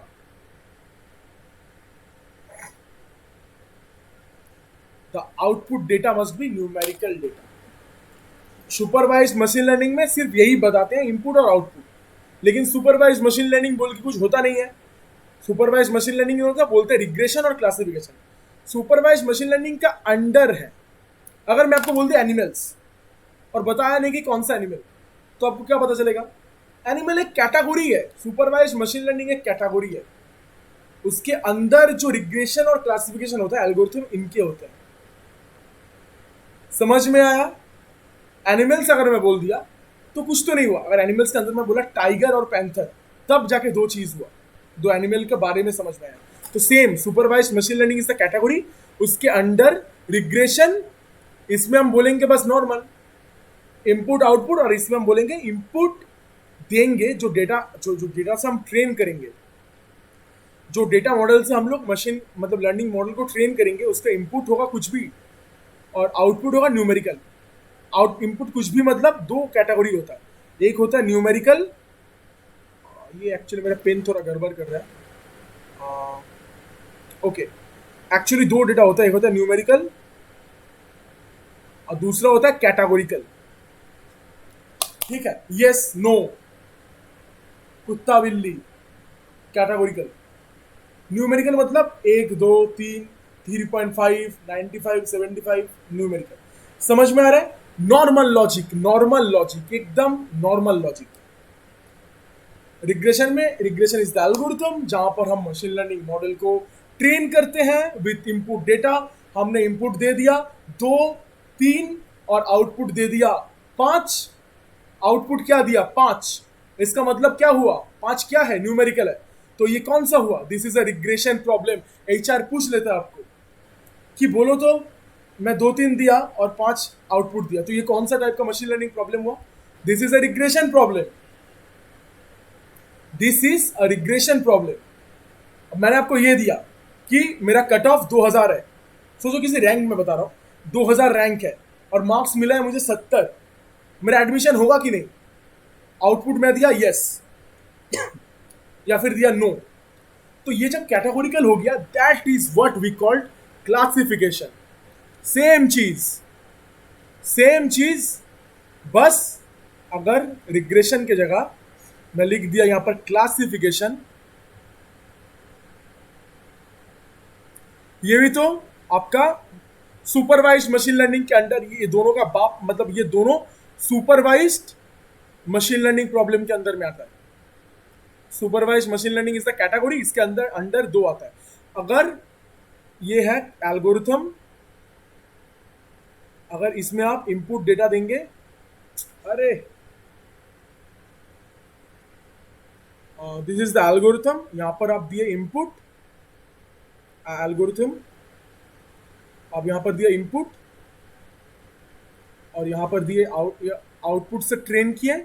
Input output दोनों जगह ट्रेन करना पड़ेगा। ट्रेनिंग का मतलब समझ में आ रहा है ना? ट्रेन क्या कर रहे हैं हम लोग? 2 3 मशीन को बताना पड़ा, उसके बाद मैं बताया 5, मशीन के पास तीनों ही चीज आया, वो ट्रेन कर रहा है अपने आप को। 2 3 आ रहा है और 5 भी आ रहा है, तो 2 3 के बीच में रिलेशन क्या होने से 5 आएगा? प्लस होने से आएगा। और ये जो प्लस होने से आएगा, ये जो मशीन को समझ में आ रहा है कि प्लस होने से आएगा, तो यही चीज है प्रोग्राम।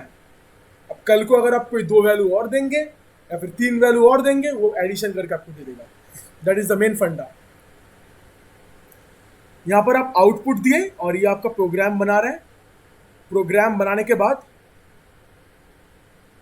आप जब यहां पर इनपुट दोगे, ये आपको आउटपुट देगा, प्रोवाइडेड आउटपुट मतलब दोनों ही आउटपुट ना, आउटपुट दोनों में सेम ही तो होगा ना। अगर मैं 2 टाइप का आउटपुट, तो सेम ही आउटपुट है, प्रोवाइडेड दोनों आउटपुट कैटेगोरिकल टाइप। मैं बता रहा हूं इसको कि मेरा भाई 2000 रैंक है, मुझे 70 नंबर मिला, या फिर मैं यही बता रहा हूं मेरा 2000 रैंक है और मेरा आईआईटी में एडमिशन हो जाएगा। तो मैं 2000 रैंक, मैं दिया रैंक 2000, इनपुट में दिया 2000, आउटपुट में दिया यस, मतलब एडमिट हो जाएगा। सिमिलरली दिया मैंने 10,000 और आउटपुट में दिया 9। समझ में आ रहा है? कल को मैं दे दिया, कल को मैंने, अब मैं डेटा कल को दे दिया कि 5,000 में अगर हुआ तो मैं 2,000 में हुआ, कल को दे दिया मेरा इनपुट है 1,000, तो आउटपुट मुझे क्या देगा? यस देगा, है कि नहीं?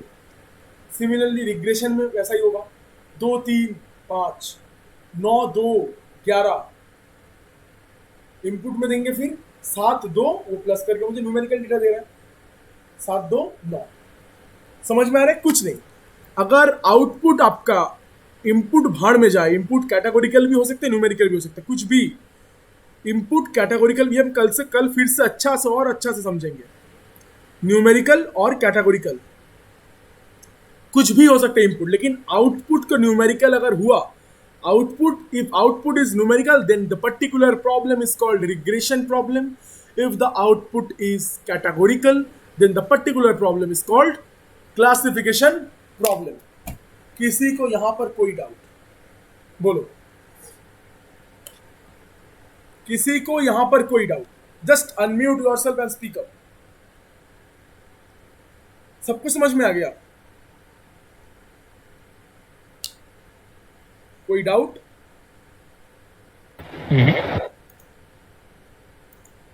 ओके, तो आज इतना तक था। रिग्रेशन तक बस हम थोड़ा सा देखें। कल हम रिग्रेशन का पूरा एग्जांपल अच्छा से समझेंगे। कल रिग्रेशन काम कैसे करता है, कंप्यूटर रिग्रेशन समझता कैसे है, क्लासिफिकेशन कल का मेन चीज़ है जहाँ पर हम लोग मशीन लर्निंग समझेंगे। और कल भी यही टाइम में क्लास होगा। और एक चीज़ मैं बताना भूल गया आपको, ये हम लोगों का साइट है, ठीक है? साइट में अगर आपको अगर सर्टिफिकेट चाहिए फॉर दिस पर्टिकुलर वर्कशॉप, ठीक है, ISO सर्टिफिकेट है, ठीक है, मतलब क्वालिटी सर्टिफाइड होता है। ये आप किसी भी अच्छा जगह पर, मतलब रियोन प्लेटफॉर्म, लिंक्डइन बोलो, ठीक है, गिटहब बोलो, आप शो कर सकते हो। अगर मशीन लर्निंग का सर्टिफिकेट आपको चाहिए तो आपको लिंक भेज दिया जाएगा, आप रजिस्टर कर लीजिए। अगर आप पहले से रजिस्टर किए हुए हो, दोबारा नहीं करना है आपको, ठीक है? हो जाने के बाद आप यहाँ पर आएंगे साइट में, और यहाँ पर आपका सर्टिफिकेट ID अगर देंगे, ID दिया रहेगा, वो ID को वेरीफाई करेंगे तो यहाँ पर आपका डिटेल्स पूरा आ जाएगा, ठीक है? और ये आपका किसी भी अच्छा जगह पर वैलिड है, आप इसको CV में डाल सकते हैं, ठीक है, कहीं पर भी डाल सकते हैं, ठीक है? तो दिस इज है। और कल हम ट्रेनिंग कोर्स के बारे में बता देंगे, ट्रेनिंग कोर्स एक्चुअली होता कैसे हम लोगों का, ठीक है, क्या क्या करना पड़ता है। तो आज का क्लास इतना तक था। किसी को कोई डाउट हो तो वो पूछो, नहीं तो you can leave. See you tomorrow, go and chill.